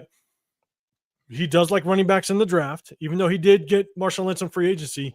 He will pick running backs in the draft. And then you look at what Spytek's history is with the draft as well. I would not be surprised. And you hear about Pete Carroll talking about a quarterback is just one piece to the puzzle. Yeah. When it comes to quarterback. So chat real quick. I had a question from you and I'm gonna throw it to my guys is, who do you think is going to be the first pick at number 6 in this upcoming draft? Based on, if you guys are with us on Sunday night, based on what we've seen so far, who do you truly think is going to be the pick at number 6? If it's not a quarterback, let's just say quarterbacks are out of the scenario. They're picked, they're gone. Who do you think it's going to be? Severe, I'll throw it to you first, man. Based on what we've gone through, who do you think that first pick is going to be in the NFL draft? Well, let's do it 2 ways. Who do you think it's going to be, and who do you want? Kind of the same. I'm looking at Will Johnson, Mason Graham, or Tedoroa. I mean, I me personally, like I said, my favorite player in this draft is Will Johnson. The Michigan connection is there as well with Spytek, him going to Michigan. And then, we all know Pete Carroll likes corners. He likes, physical, like taller corners. And that's what Will Johnson is. He's pretty tall guy for a corner. That's what we saw that, when we're looking at those drafts, that's what Pete Carroll prefers. So, that's what I'm looking at. That's who I would honestly want if quarterbacks were off the board. I think that's a guy that you lock down one side of the field for sure. And then if JB can continue to do what he was doing and stay healthy, I think you have 2 very good corners. And we're recreating the Legion of Boom right there. Recreating the Legion of Boom right there, especially with Merrick. If we bring Merrick back and Isaiah Palomino, that's 4 extremely good guys in the secondary, plus Max up front as a pass rusher, plus Wilkins up front. And then if we bring back Kuntz and Calevon, like that's a very formidable defense right there for whoever is the defensive coordinator, because it doesn't look like it's going to be Patrick Graham anymore. I'm with John. What's up, man? I appreciate you. We'll do, you know what? We're going to do some mock drafts after the coaching staff is in place. It's so hard to do a mock draft as it stands right now. But Chris, I'll throw it to you in a second. But Severe, when you say that, am I missing something? Is Patrick Graham clearly out the running? I mean, I hear that he's I think he's going to the Jaguars to now interview as defensive coordinator. I heard that. Yeah. So, and the fact that he wanted that job, and the fact that he's even interviewing them after being passed up over as head coach, and it's looking like he I'm cool off the Raiders, man. Like y'all can do what y'all do over there. I'm cool off of y'all. I'm gonna find somewhere else to go. So it's looking like he's kind of in that lane right now. I'd be curious, man. I'd be really curious if he does make that leap, because one of the things that I'm more leaning towards is I would like to see Patrick Graham be re-signed. Bring him back, which means we have a better chance of keeping guys like Adam Butler, Robert Spillane, Trevon Merrick. These guys will most likely give the Raiders more consideration to come back, as opposed to kind of restructure this entire thing. You don't know if the next defensive coordinator is going to have a different scheme that may not, deal with the same personnel. And so I think that's my biggest thing is we got so many issues on the offense that we need to figure out. I would be okay with bringing back Patrick Graham and look at what this healthy defense could potentially look like if we do bring back a Malcolm Kuntz, a Caleb Von Chasen, those type of things. And so, man, if Patrick Graham leaves, I'm not going to lie, I think I'd be a little bitter about it, more because I think there's going to be some big names that are going to be walking out of this building, which I'm going to be pretty bitter about. Yeah. And so I guess I could definitely see Adam Butler falling following suit. Yeah. I'm with you. So, Chris, what's your thoughts, man? Pick number 6. Who do you think it's going to be, and who do you want? I want Will Johnson as well. But and again, it's going to be hard without knowing who the coordinators are. But I could see him, wanting to try to solidify that offensive line as much as possible. So I wouldn't be surprised if it's a Will Campbell or one of the other guys up front, or we do see that they like to move around. Maybe we go back a couple spots and get a Banks or something like that. So I would love Will Johnson, but again, if Patrick Graham leaves, then it's like I don't know. You got to understand what type of system he has. Is he really going to value? Actually, you got to value someone of Will Johnson. He's just that dude. But yeah, I'll just leave it at that. I'm with Will Johnson, but I think it might be Will Campbell. Okay, there's a lot of people in this building. I mean, I'm gonna bring you guys back up, but Peter, you're saying Will Johnson, Taddy's Will Johnson. Raider, you're saying Will's an L pick. He is a 4-4 guy, so maybe. Will Johnson. You got Raiders for show. Raiders for Chris, you're saying Will Johnson. Man, Al Davis would take Jalen Monroe. That's exactly what I was about to say. That is exactly what I was about to say, man. I heard he had by far the strongest arm at the Senior Bowl, and he's gonna probably run like a 4.4, 4.3. Al Davis. Yeah. Al Davis would take Jalen Monroe, and he's high character guy too. Al Davis. Well, yeah, it's my guy. And LS, I'll help PG carry us, man. Yeah. I'm telling you, LS, we're having a rough day today with you. All right. Yeah, man. I don't know. I mean, I don't know how you like. Here's the thing: is I don't know. Again, all the injuries. Now, the one thing to take into consideration is we did not play against the most high-powered offenses out there. If you look at all the offenses that we played against some beat-up teams when we faced the Rams. They had no Cooper Kupp. They had a bunch of backup offensive linemen. They had no Puka Nacua. When we placed the Jags, it was Mac Jones. Saints backup quarterback. I mean, whenever we played Carolina, which took it to us, and they with the Red Rocket, you know what I'm saying? Like backup quarterback. It's like what sucks is I get it, but at the end of the day, I want to see some of these players come back, and I think Patrick Graham, with what I've seen him do in the past, I think he can do some work with at least the players in the building as long as we can keep them healthy, because I want to see Robert Spillane come back. I want to see Trayvon Merritt come back. Isaiah Palomau, I want to see him come back. I want to see Adam Butler come back, And so. And I was at that game when we played the Bengals. I mean, they made that defense. I mean, that was hard to even watch. I think I left early at that point. That was tough. That was tough. It was brutal. So there are pros and cons to PG. I'm with you, LS. I'm with you. But at the same time, it's hard not to overlook just all the injuries and everything that we did have. So it's tough. But I definitely want to see those names come back.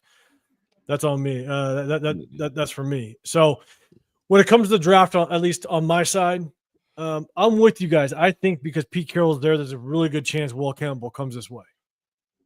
Will Johnson, the corner. Mm-hmm. I think Will Johnson, the corner, does come this way. But if you do look at their history, as much as I like Tedero McMillan, I don't know if that would be a guy that they would go after. I got to look at what's deeper in the draft, the type of receivers that are deep in the draft. As much as I like Tedero McMillan, based on what we've seen so far, I'm not sure if that's the guy. I could see them going corner, and I could see them going offensive tackle.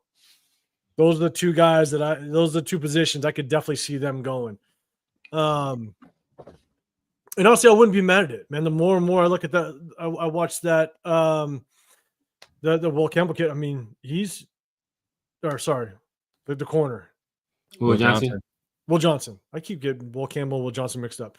The more and more I watch, Will Johnson, he's a bad man at corner. He's He's a pick six waiting to happen. He's got the instincts. He comes up and he will hit somebody. You look at all the bowl games that they played, and every single team struggled to pass the ball because they just locked receivers down. And he's majority probably on that number one receiver. Oh, yeah. And so, and he's not afraid to hit. He will come up. He's a physical corner. He could you put him and Ja'Cory Bennett. That's what I'm saying. That's what I'm saying. Nasty. Let them grow together, man. With Isaiah Palomau and Trayvon Merritt. Yeah, young. Yeah. And here's the thing, though, is that if you have those two guys, and then again, I'm only saying, like, let's say Patrick Graham is our offensive coordinator, and we get some of these guys back, right? Now you got Max Crosby, you potentially re-sign Adam Butler, you got Christian Wilkins, and then you got either Malcolm Kuntz, if you can re-sign him, and Caleb Von Chasen to rotate in. That's nasty. That's what I'm saying.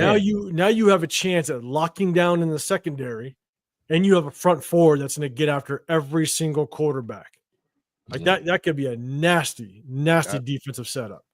Yeah. Plus Laulu developing too. Yeah. You know what I'm saying? And so to me, I feel like it could be a Will Campbell a top end corner, but at the same time, I could see us going in the trenches. I can see us going in the trenches and getting a tackle, maybe bump down DJ Glaze to a guard position. But I would love to see us get a veteran guard, top in the draft in free agency, and have a veteran guard sitting next to maybe a DJ Glaze as well as a JPJ, and help with that development process in the league. And so, Raider Mitch, you're saying Carter, if he's available. I don't know if he's going to drop to us. Yeah. But here's as much as I really do like Carter, the thing is that if you kind of lay out that scenario that we just talked about, if you can get Malcolm Kuntz back on a prove it deal, you get Caleb Von Chasen on a good team friendly deal, with Max Crosby on the opposite end, and then you got two lockdown corners. That's nasty against Patrick Mahomes. Like, the Bucs proved that that's how you beat somebody. And Spytek might have that in his mind, that I know how to beat that Patrick Mahomes over there because I was part of the organization that did it before. Yeah. You know what I'm saying? And so, as much as I do like Carter, I just don't know, depending on how everything plays out, if that'll actually work out, to be dead honest.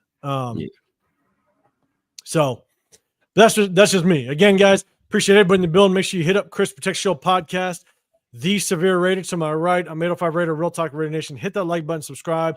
We hit you guys Sunday nights and Tuesdays. Sometimes we move around in the middle of the week, but we definitely hit you guys. We appreciate you guys pulling up.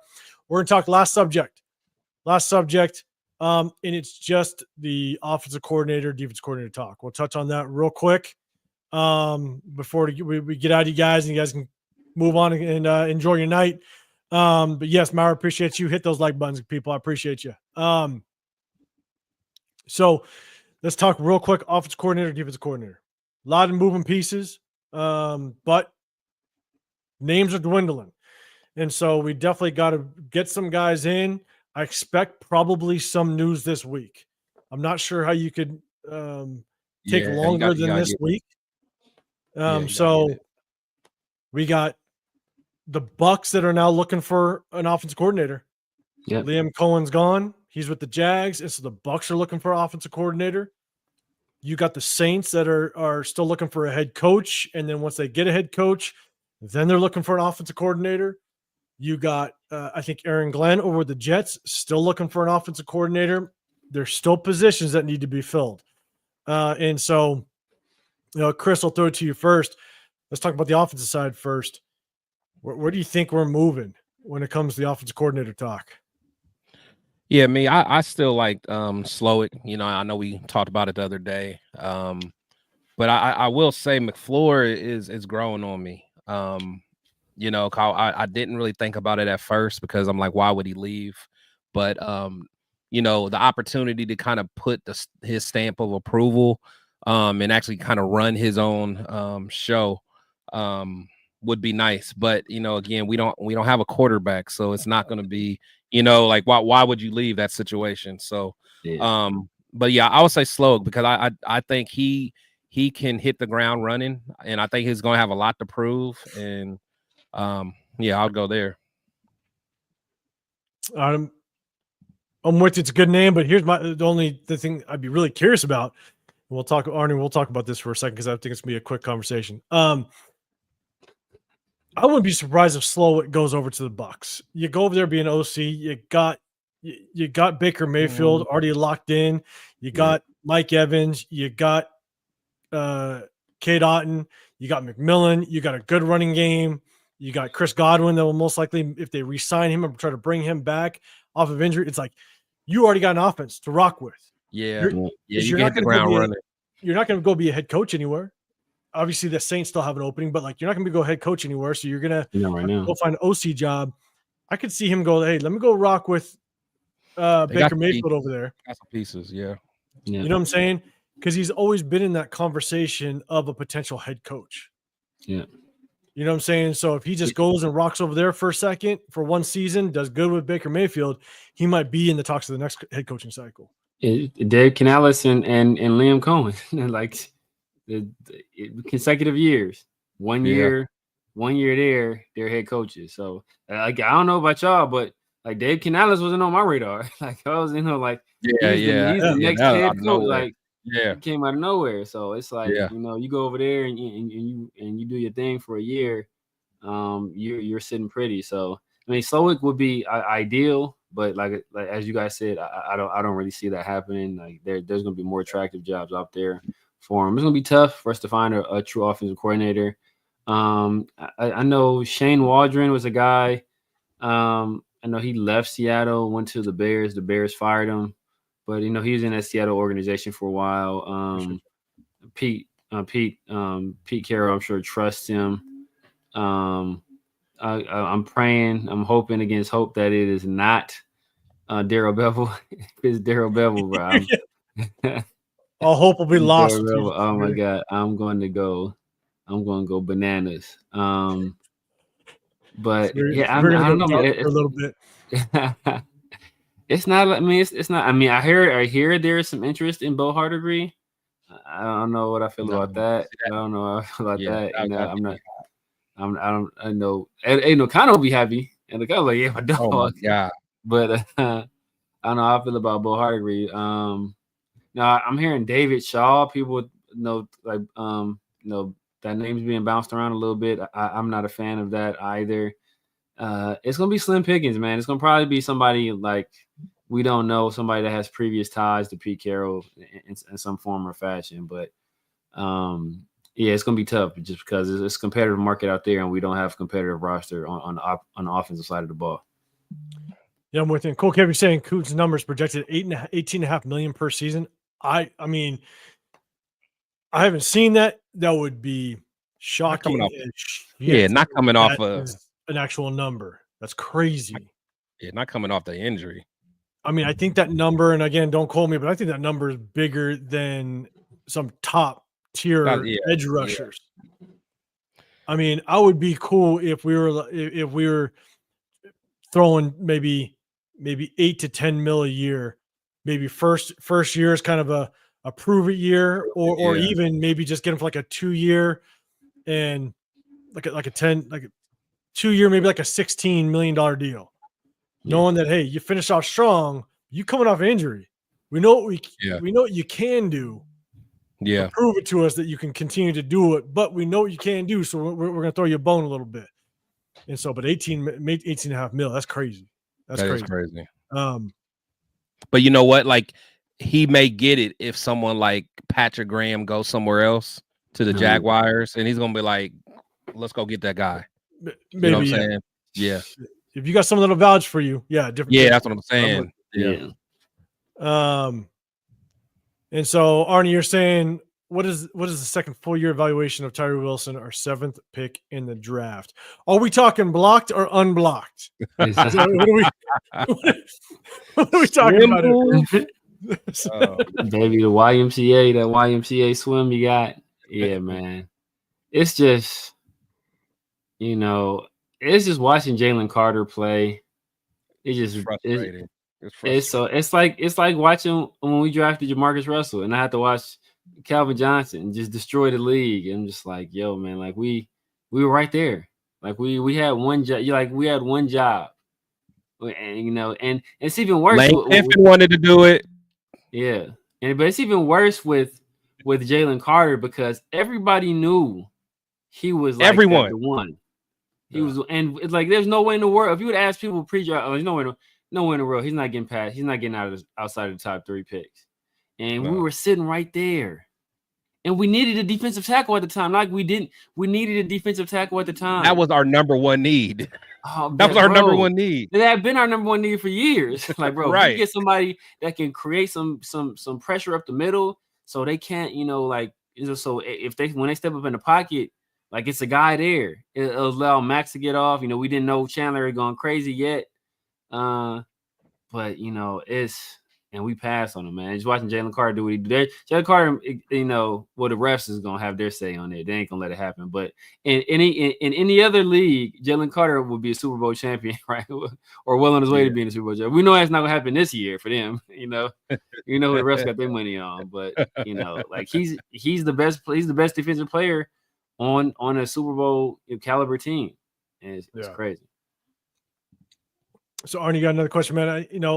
I don't know how desirable our OC job is if you don't have a true solidified quarterback. We have some missing pieces. We don't have much of a running game, and so it compared to what else is out there, right? The Jags, you got Trevor Lawrence over there.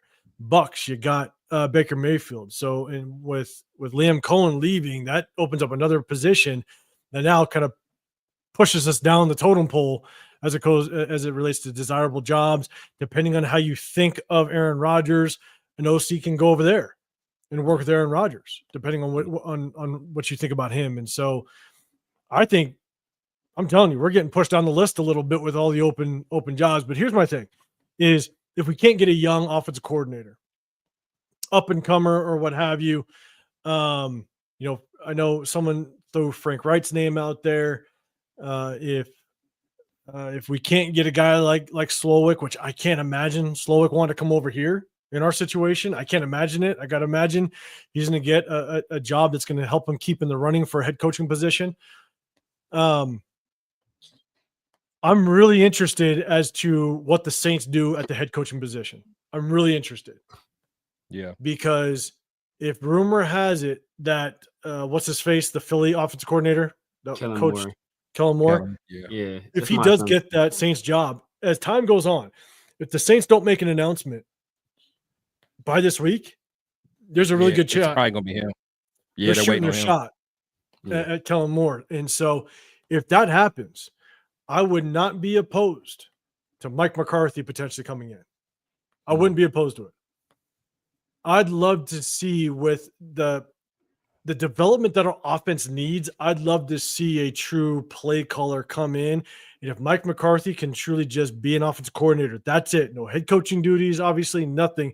He is just purely a play caller and help kind of develop this young roster. We got one of the youngest rosters in the NFL. And figure out, how do I develop Brock Bowers? How do I get Jacoby Myers going? Do we bring in, a later round receiver, maybe someone through free agency, develop a quarterback? I know one of the things I mentioned on one of our previous shows is you bring over Cooper Rush as a potential backup quarterback to help that quarterback room, because he was able to stay competitive with Cooper Rush. Not saying he's a starter. I'm just saying you bring him in to kind of help that quarterback room and develop that next quarterback, knowing Mike McCarthy's system for as long as he's been in it. If we don't get a young name, I would not be opposed to going the veteran route and potentially look at Mike McCarthy as coming in as our offensive coordinator. And who knows? It could develop Mike McCarthy into a head coach. You don't know.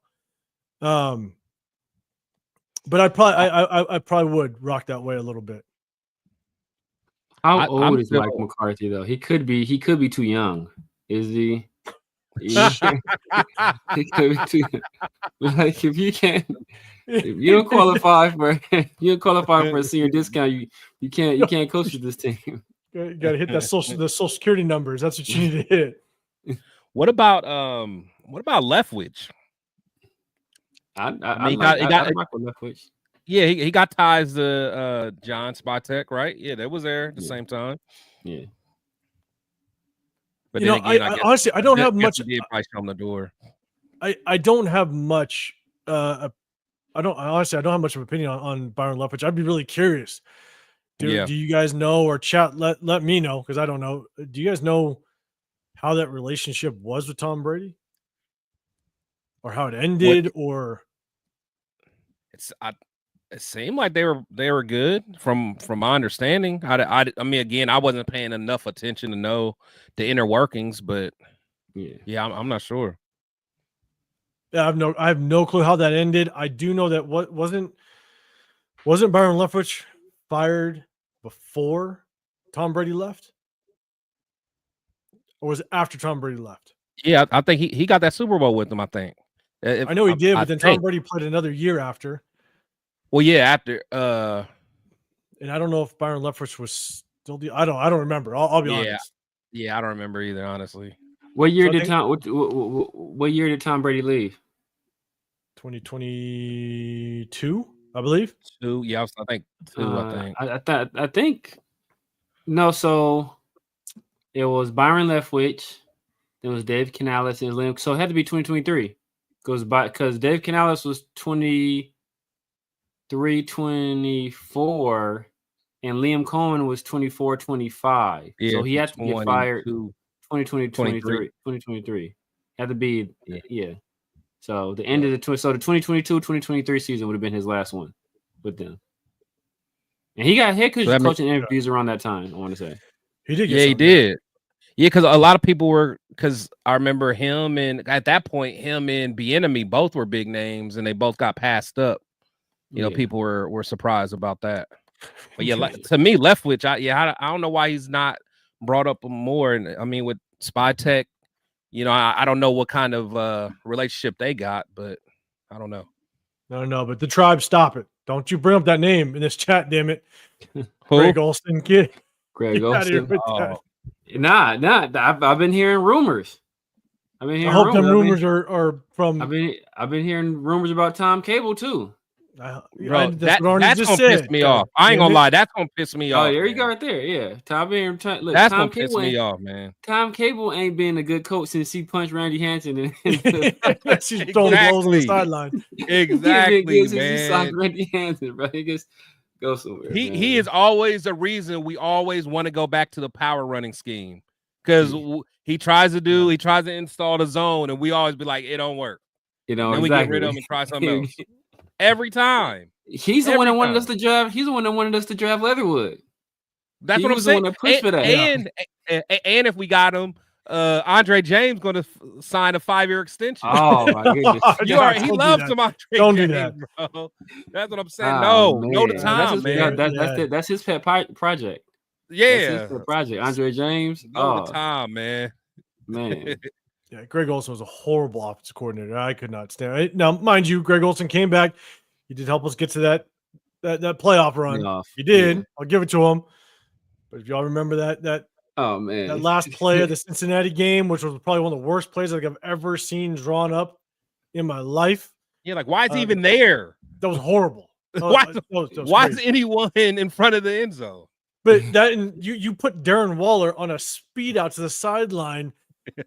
To like the 11-yard line when we need to get to the end zone. Like you're go do a jump ball, Darren. Let's one of your best offensive threats. You put him in the flats. Like that was crazy. That was okay. Neither here nor there. So no on Greg Olson, damn it. But yeah, you know, that's my thing. You know, Jonathan, you're saying Chip Kelly. That is a name to watch out for. You never know if that could pull off. We talked about this last live, and look, if he was just solely play calling duties, again, as these names kind of fall off the board, it might be slim pickings, you know, after a week or so. So we'll kind of definitely see how it all works out. But I know, Chris, you kind of had you had a little bit of an insight on Chip Kelly. What's your thoughts on that one? Yeah, I just, you know, like I said, he does his thing. He proved himself, but you know, I keep going back to, you know, what those old Eagles players say about him, man. Like I just, you know, we know how our team is. We know how our organization is. The last thing we need is something like that because it's only going to magnify in our room. So I don't want no parts of that. And I know he's a good, he can, create plays and stuff like that. But I'm cool, man. Yeah, I'm with you. Wink Martindale. Oh, we get names going. Yeah, man. I think Mark McCarthy could be the Saints head coach, but man, if he keeps rolling, Kellen Moore, yeah, you got to hear something quickly. You better snag somebody up real quick. Why hasn't Kellen Moore got a head coach job yet, man? I just feel like like his name was buzzing, man. I know. Mm-hmm. I don't know, but Space Beast, what's happening? Nobody goes full Leatherwood, man. Let's see. Raiders bring back Del Rito, Ken Norton. No, Gus Bradley. Don't you? That's another name. Don't put Gus Bradley in this chat. Or Ken Norton. Yeah, or Ken Norton. I'm with you. But, yeah. Norton can coach our linebackers. He a hell of a linebacker coach. Yeah. He coached but now he was the coordinator though. Wasn't he? Yeah, he was the coordinator towards the end. Yeah. Oh, but, yeah. It was. He was our D coordinator one year too. It was. Yeah, that's what I'm saying. We had him and Del Rio, two former linebackers, and they didn't address the linebacker position at all during their tenure, man. At all. They didn't care about the man. That pissed me off all over again. And yeah, Wink Martindale. I'm down for Wink. I'm cool with Wink. Wouldn't be mad at it. Wouldn't be mad at it again. We just talking about it with Patrick Graham. I think the big benefit of Patrick Graham is you could retain some of our studs on this defense, but I wouldn't be mad at Martindale either. I'm with you. Raider Way just gave me goosebumps, man. He just gave me goosebumps. Hey. Where he at? Let me see. Cool Cap. We're gonna get 5. Oh, bro. Cool Cap. Oh my goodness. You see what he put? Tressman. Oh man. Oh my goodness. He gave me goosebumps. I forgot about that name. Tressman, yeah. Oh, Tressman, Ohio State? No, Mark Tressman. No, not Jim Tressel. That Tressel. That's what I'm like. Yeah. Oh man. That gives Terry Robisky. Oh my goodness. Oh bro. Oh my goodness, man. We've made so many mistakes, man. Oh man. Hey, someone block Raider Way, man. He giving us PTSD, man. God, Mark. All the old names coming. The only one worse than that is my man. What's the bread and breakfast guy? Oh yeah, Walsh. Tom Walsh. Yeah. Tom Walsh. Tom Walsh. Tom Walsh. Oh man. Hey, Edgar Bonilla, man, I'll say, look, I'm not the biggest fan of Doug Peterson, but the thing is if we start to looking at veteran offensive coordinators, veteran head coaches, if we miss out on the young ones, look, I wouldn't be mad at it. But again, that we got to miss on some names in order to potentially consider them. That would be my only take on that. The 805 Raider, what's up, man? Tom Walsh, yeah. So, that was another name. LS, don't do it. Keep Paul Gunther out this chat, damn it. The hell out of that. Oh man. All right. So that's it, man. So here's the thing. Oh my god, you said Ty Downing. Oh my god. Oh, bro. Give us an aneurysm up here, man. And for Chris, yeah, we'd be all mad if Andre James starting a center. It ain't gonna happen. There's no way, or we will no longer trust the process. Let's put it that way. Exactly. I'm with you. Raider Way. I liked Al Saunders. I ain't gonna lie. I liked Al Saunders. Al Saunders. I did. I liked Al Saunders. I can't even sit here and lie. Bill Callahan. No, god damn it, you guys with all your names. He would never. He's saying could coach our offensive line. I don't know. We'll see. No, he's a good offensive line coach. Yeah, he is. But he would never come back. What was he the one to call our players the dumbest team ever? Or was that Norv? No, that wasn't Norv. No, that was. I think that was Callahan. That was Bill Callahan. Yeah. We've got to be the dumbest team. The dumbest. Yeah. Already bring our bread and breakfast back. How do we make it through? How do we make it through that era, man? How are we still here? Yeah, bro. That's damn good. Yeah. And I don't drink, bro. So I don't know how I made it through. Bro, yeah, I don't know how you. Yeah, I made it through completely sober, man. Like this is you felt all the pain. Well, at least I was numb to the pain. It you hit felt different all when that. you're sober, man. It hit completely different when you're sober, man. You got to live this. You got to live in it. I was no longer reaching the fridge. I was reaching for the top shelf. I was reaching the top shelf. I was getting the darker stuff. I was like, damn it, man. I got to get through this some way, somehow. Oh, man. But, man, I appreciate him. Raider Hawaii saying Wes Welker, man. Wes Welker.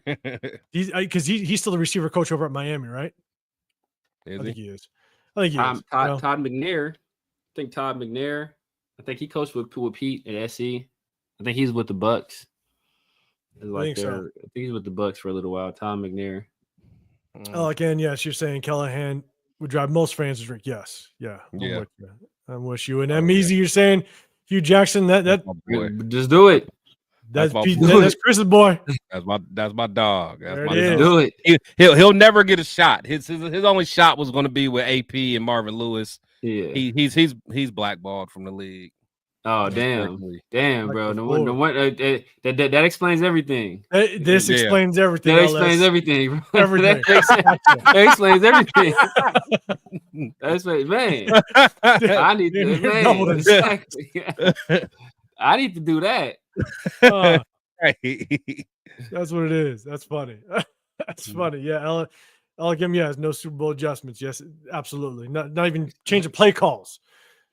Nothing. Oh no, that whole thing was a sabotage, man. That literally was a sabotage. Made our center go AWOL. Man, I'll never forgive him for that, man. Yeah, I'm with you. Yeah, I mean, you're saying Josh McCown, man. Honestly, I wouldn't mind Josh McCown, but the thing is that I just don't like the fact that he just hasn't really called plays before in the NFL. Yeah. Like that's the hard part I would struggle with is he hasn't actually called plays.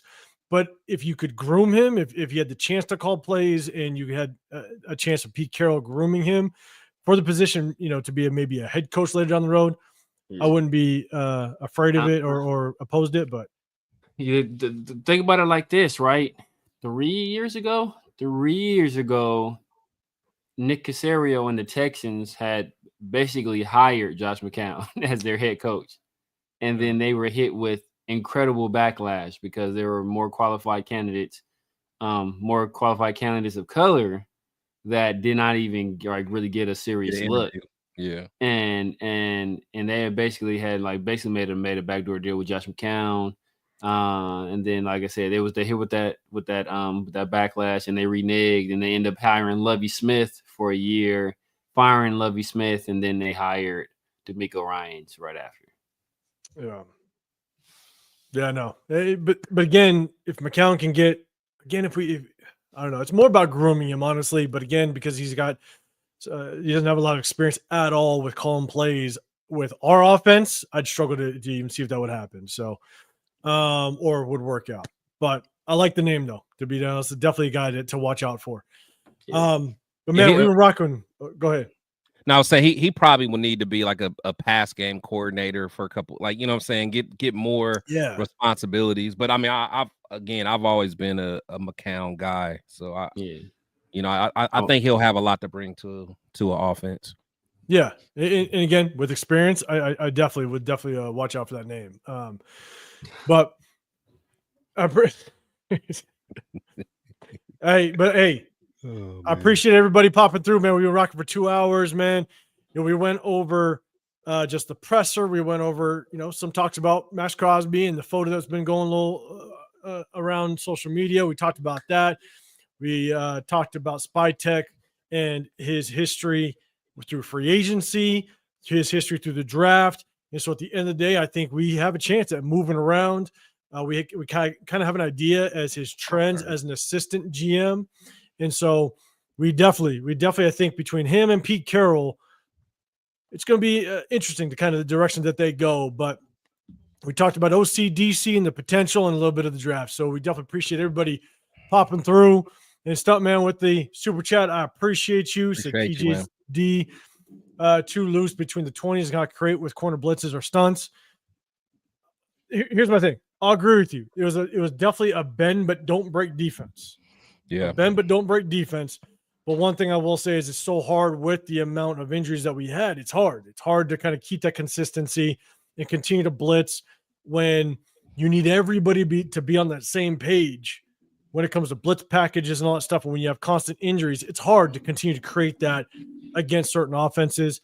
But I'm with you. Definitely bend but don't break. I got to go grab something real quick. Severe, I'll throw it to you first. What's your thoughts on that comment? And then Chris, take over as well. I'll be right back.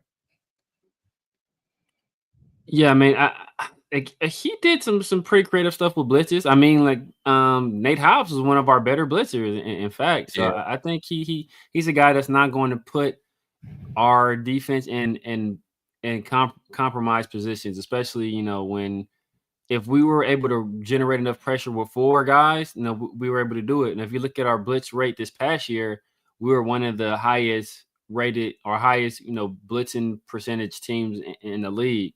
Now, a lot of that had to do with because we were playing 5-man front. So anytime you send anything more than a 4-man front, it is considered a blitz. But the fact that he was adaptable enough to say, you know what, I'm going to try this 5-man front out because, essentially 5 of my best guys play on the defensive line. Those are 5 of my best players. So, like he would have rather, and that tells you everything you need to know right there. Like I would rather have Charles Snowden out there than have Tommy Eichenberg or Luke Masterson or Tyree Wilson. That should tell you a whole lot. So it's that tells you everything you need to know right there. Yeah, no, I'm with you, man. Me personally, like I said, I'm cool with PG. Honestly, I just really wanted to see him with the guys that he thought he was going to have. Those injuries, man. The only thing that I didn't like, and I know we kind of really discovered it. We kind of discovered it a lot when we did the film breakdown. Was a lot of the miscommunication, in the DBs, that stuff like that. But then again, we were missing Epps because when Epps was there, we didn't have that. But I just saw, if anything, it's just like some of those just mental breakdowns and communication breakdowns I didn't like. But I think if we would have had our guys healthy, I think PG would have got busy, and he may have even worked himself up into being a serious consideration for a head coaching position. But it just didn't play out that way. Yeah, I'm with you. Missed the majority of what you guys said because I had to go and grab just one last one. Got to hit you guys with the 8 and 5 beer. You know what I'm saying? I stick with the 8 and 5. Sponsorship incoming. I'm telling you. All that talk about Mark Trestman. The guy, had to get it going. Like, Mark Trestman. I'll be right back. Yeah, LS over there doing push-ups, man. I'm telling you, over here making everybody triggered, man. Talking about all that push-ups and pull-ups. Right. But Jason, appreciate the feedback, man. Appreciate you. Caleb Daniels, super chat. I appreciate you, man. Real quick, we're gonna go thoughts on Mike Singletary's coaching career. Bonus points if you can remember what team years he coached. Yeah, I think NFC West, late 2000s. Okay. Yeah. Niners. I think it's 2009, 2010, 2009, 2010. Yeah, I don't know. Coach with him. Can't play with him. Can't win with him. Can't do it. Remember he walked my man. He kicked my man off the field. What was that tight end? I liked him. Out of Maryland. Huh? Vernon Davis. Who's that tight end? Vernon Davis. Yeah. Okay. Yeah. Vernon. Yeah, that's one. Yeah. You can't. Okay. Yeah. Kick him out of practice. Can't win with him. Can't do it. So Caleb, you're saying 2008, 2010. Okay. 2010 to 2010. Yeah. Ron Vernon Davis. Yeah. I mean, but here's the thing. Didn't Mike Singletary start? Was he assistant on the Rams to start? No, he started as linebackers coach with the Ravens. Then he was an assistant coach with the Niners. I don't know if he ever got elevated to interim status as a coach or if he got straight promoted. But he spent time on Jeff Fisher's staff, like before Jeff Fisher was fired. I think Jeff Fisher hired him. And then that was Okay. Yeah, with the Rams, and that was either so I thought he was a year or 2 years before McVay. But I remember he's with the Rams. My cousin's a Rams fan, so I remember him going over to the Rams. And I think he was just in like the UFL or USFL. Like, I don't know if he's still there, but I think when they first started, they brought him out because they he was a name. So he's like, we got Mike Singletary.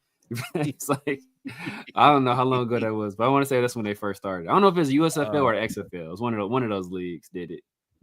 Mike Singletary. Yeah, hey, bad man's a player, but even more of a bad man's a coach because he didn't take no shit. That's for damn sure. Nah, he did nothing. So, man, Caleb Johnson, I appreciate the super chat, man. Appreciate you. But look, Mike. At the end of the day, and I stepped away for a second, but apparently, I guess in my review, yes, it looks like there was an Eichenberg mentioning by somebody. Never forget. I wonder who that was from. I think who was it? I was like, look, did I hear Severe just say you'd rather have Saturday Night Fever Charles Snowden playing than Tommy E? Telling you, it was a struggle. Did work, man. Yes, Snowden did work. Snowden was on the field. Snowden did do work, man. And right away, real quick, why'd Gator not get more playing time? Honestly, man, my only reaction to that is who knows? I don't know how he's producing in practice. We did have better edge rushing play, but I would have liked to see him more at linebacker. I think Amari Burney got a lot of playing time towards the tail end of the season instead of him. Yeah. And so I wish he would have gotten more work, but at the end of the day, we just don't know. Don't know why it went down. It was interim, okay. But I'll let you say it was a spring league. That's what he got demoted to. Spring league. So he's 707. Turf in the building. What's happening, Turf? Man, that's even worse. Salute to Turf's daughter. Was just selected as the Big Ten Freshman of the Year in gymnastics, man. B. Oh shit, really? Yeah. B. Yeah. She will be in the Olympics soon, man. Salute. Can she throw? Can she throw? Yeah. Honestly, can she throw? Can she throw football? Pete, I need you to get up to Minnesota real quick, man. Well, Turf as a running back, we can use somebody with some vision. Yeah. A little bit of vision, Turf. Yeah. Come on. I heard there's open tryouts next month, man. Get your ass in shape. Man, I like it. Yeah, but he's a dedicated gymnastics dad, man. That's salute to you, brother. Make sure you guys go hit him up too. Always throwing you guys with fire contact, watch parties, the whole nine. Go to his channel, the Ultimate Raider Fan 32. And oh, my bad. 100%. It's the week. Oh, he said my bad. He said it's Big Ten for the week. It don't matter. To me, it was a year, man. Hey, whatever, man. Future cash. No one else would have knew, It's gonna be of the year. It's gonna be of the year. Yeah, one week of the year, man. Still celebrating for you, man. Drink to that. Salute the T, man. That's awesome. But go hit up Turf, man. I was lucky enough to kind of meet Turf during the season, man. Good people. Definitely good stuff. But hey. She got some good feet, but she ain't got her feet ain't sweet as Thayer Mumford's on that line of scrimmage, man. Yeah, on that line of scrimmage, sweet feet. Ain't nobody got feet like Thayer Mumford, man. Don't get ahead of yourself, LS. All right, don't you? That's why receiver one right there. I'm telling you, man, we're gonna be doing this 2, 3, 4 years from now, and it's still gonna get mentioned. Oh, sweet feet, Thayer Mumford. That will live in infamy. That'll live in infamy like Lane going for that 75-yard field goal. He said, "Al, you could shove it."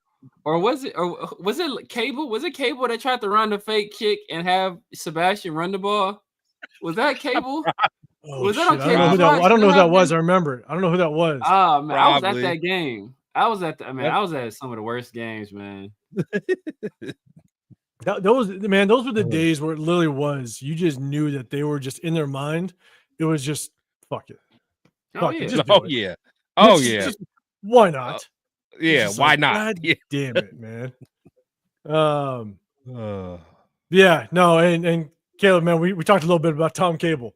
a little bit before. Not sure if you're with us, but yeah, we had some fun stuff to talk about Tom Cable. But hey, guys, we were rocking for 2 hours again. We went over a ton of stuff. I think the one thing that you guys can expect, from us moving forward is we're going to break down some film of some potential college prospects coming through. Now that we've broken down the draft when it comes to Pete Carroll as well as John Spytek, we kind of get a feeling as to what they might do, or a sense. And at the same time, we're going to break down all these free agents, right? There's free agents available already in the NFL. We have our free agents that we need to potentially bring back on. And here's the thing. Everybody looks at the top names in the draft. You look at the top names in free agency. The one thing that you have to do, and you look at our own roster, you got to marry all that together to really understand what is the right route to go. You know, do we go after a top corner when there's a good corner in free agency? Is there a late round corner that can be just as good as a second round corner? Those type of things. Yeah. It's putting all that together. And that's definitely something I want to kind of dive more into, because at the end of the day, yeah, you can get enamored and jump on that hot name, but it got to be a little more strategic and look at all of the pieces of the puzzle. And that's definitely what we want to do. So we'll definitely hit you guys with evaluations of free agency, college prospects, and we'll definitely get into some mock drafts as soon as the coaches are in place, because it'll give us a better idea as our path forward. So what we're going to end with is Severe. Let everybody know what they can look forward to with you and what you got rocking throughout the week. Just know what it is, man. The Severe Raider on YouTube, IG, X, Snapchat, TikTok, all that good stuff. You know, every Tuesday, man, the Raider War Room, my guys right here, man, we doing our thing. I'm going to be breaking down some film pretty soon. Be on the lookout for that, going over some of these draft prospects, potential draft prospects. We've already kind of taken you through, you know, the timeline for each of these guys, you know, looking at what they look at in the draft. Now we get to look at actual prospects. But, you know, Tuesday night, the 50-50 show, my guy Pharaoh, and then Around the Shield, we drop that usually Friday nights. We'll probably be doing like something special with that, where we start having guests every a new guest every week. So, man, just be on the lookout for that. And if you guys have any suggestions, anybody you guys want to see us have on there, you know, shoot them to me, leave them in the comment section below the video. But that's pretty much it, man. Cool, man. Chris, let them know what you got moving and what they can expect. Yeah, man. Protect the Shield podcast. You can catch me, you know, YouTube, of course, Instagram, X, you know, I think that's it. Facebook. Yeah. So definitely just hit me up, man. Make sure you guys leave comments as well, man. And you leave comments in like on my videos and stuff like that. I answer all comments. Love talking ball. Make sure you guys, hit the subscribe button, hit the notification bell, because again, I'm going to start doing more videos. Again, I want to get my video game up instead of just live. So, make sure you know when I'm dropping and just support, man. Salute to, see my boy Rundown in the building, man. But, support your Raider content creators, man, because this is not easy to do. It may look easy, but it's a lot of time, and we go through a lot to try to make this happen. So, just a quick hit the like button, subscribe, man. It means a lot to us, man. Appreciate it. Absolutely. Hey, make sure you guys go hit it down, Rundown, man. Appreciate you pulling up. Rundown, you missed it. You missed it. We went through quite a bit, man. So definitely check back in, but we'll definitely hit you up. But everybody, make sure you hit up Rundown. Go hit him up. He definitely throws out content, damn near on a daily. So definitely that's the hardest working man in this. I'm telling you, man, he's by far the hardest working man. He catches you, man. He definitely. I'm surprised he's not live right now. He might be live right now while he's in our chat. So probably what happened is, Rundown, you missed ours because you were going live. I see how it is. I appreciate that. That's probably you exactly what happened. You were, yeah. But yeah, make sure you guys go hit him up, and I appreciate everybody that's come through, man. Miguel, it's good seeing you, man. We went over a ton of stuff, but that's the one thing that you guys can look forward to is we're going to break down free agency. We're going to break down and just how all the moving pieces relate to find out who do we want to go after in the draft, whether free agency we draft them, or we invest in guys that are already in the building. But we got to get a coaching staff together, and we're going to hit you guys with that. So, but just so you guys know, I'm 805 Raider, Real Talk Raider Nation. I jump on with my guys Tuesdays, Sunday nights, but then I also hit you guys with some videos throughout the week, and just kind of give you my takes. But this is my opportunity to be able to kind of just elaborate on it and talk more on it, get more discussions, because I can only say so much through a video and I'm just looking at a camera, you know what I'm saying? And so this is my opportunity to kind of come on and kind of basically chop it up with my guys, but also you guys in the chat. So definitely I appreciate everybody that's been rocking with us in the chat. Make sure you guys continue to hit us up on Tuesday nights and Sunday nights. Severe, he's got his 50-50. Make sure you guys go and hit that up. And Chris is going to keep hitting you guys with content. So make sure you guys go Protect the Show podcast. The Severe Raider. I'm Real Talk Raider Nation, 805 Raider. We appreciate you all. And we're going to hit you guys on the next one. We're out.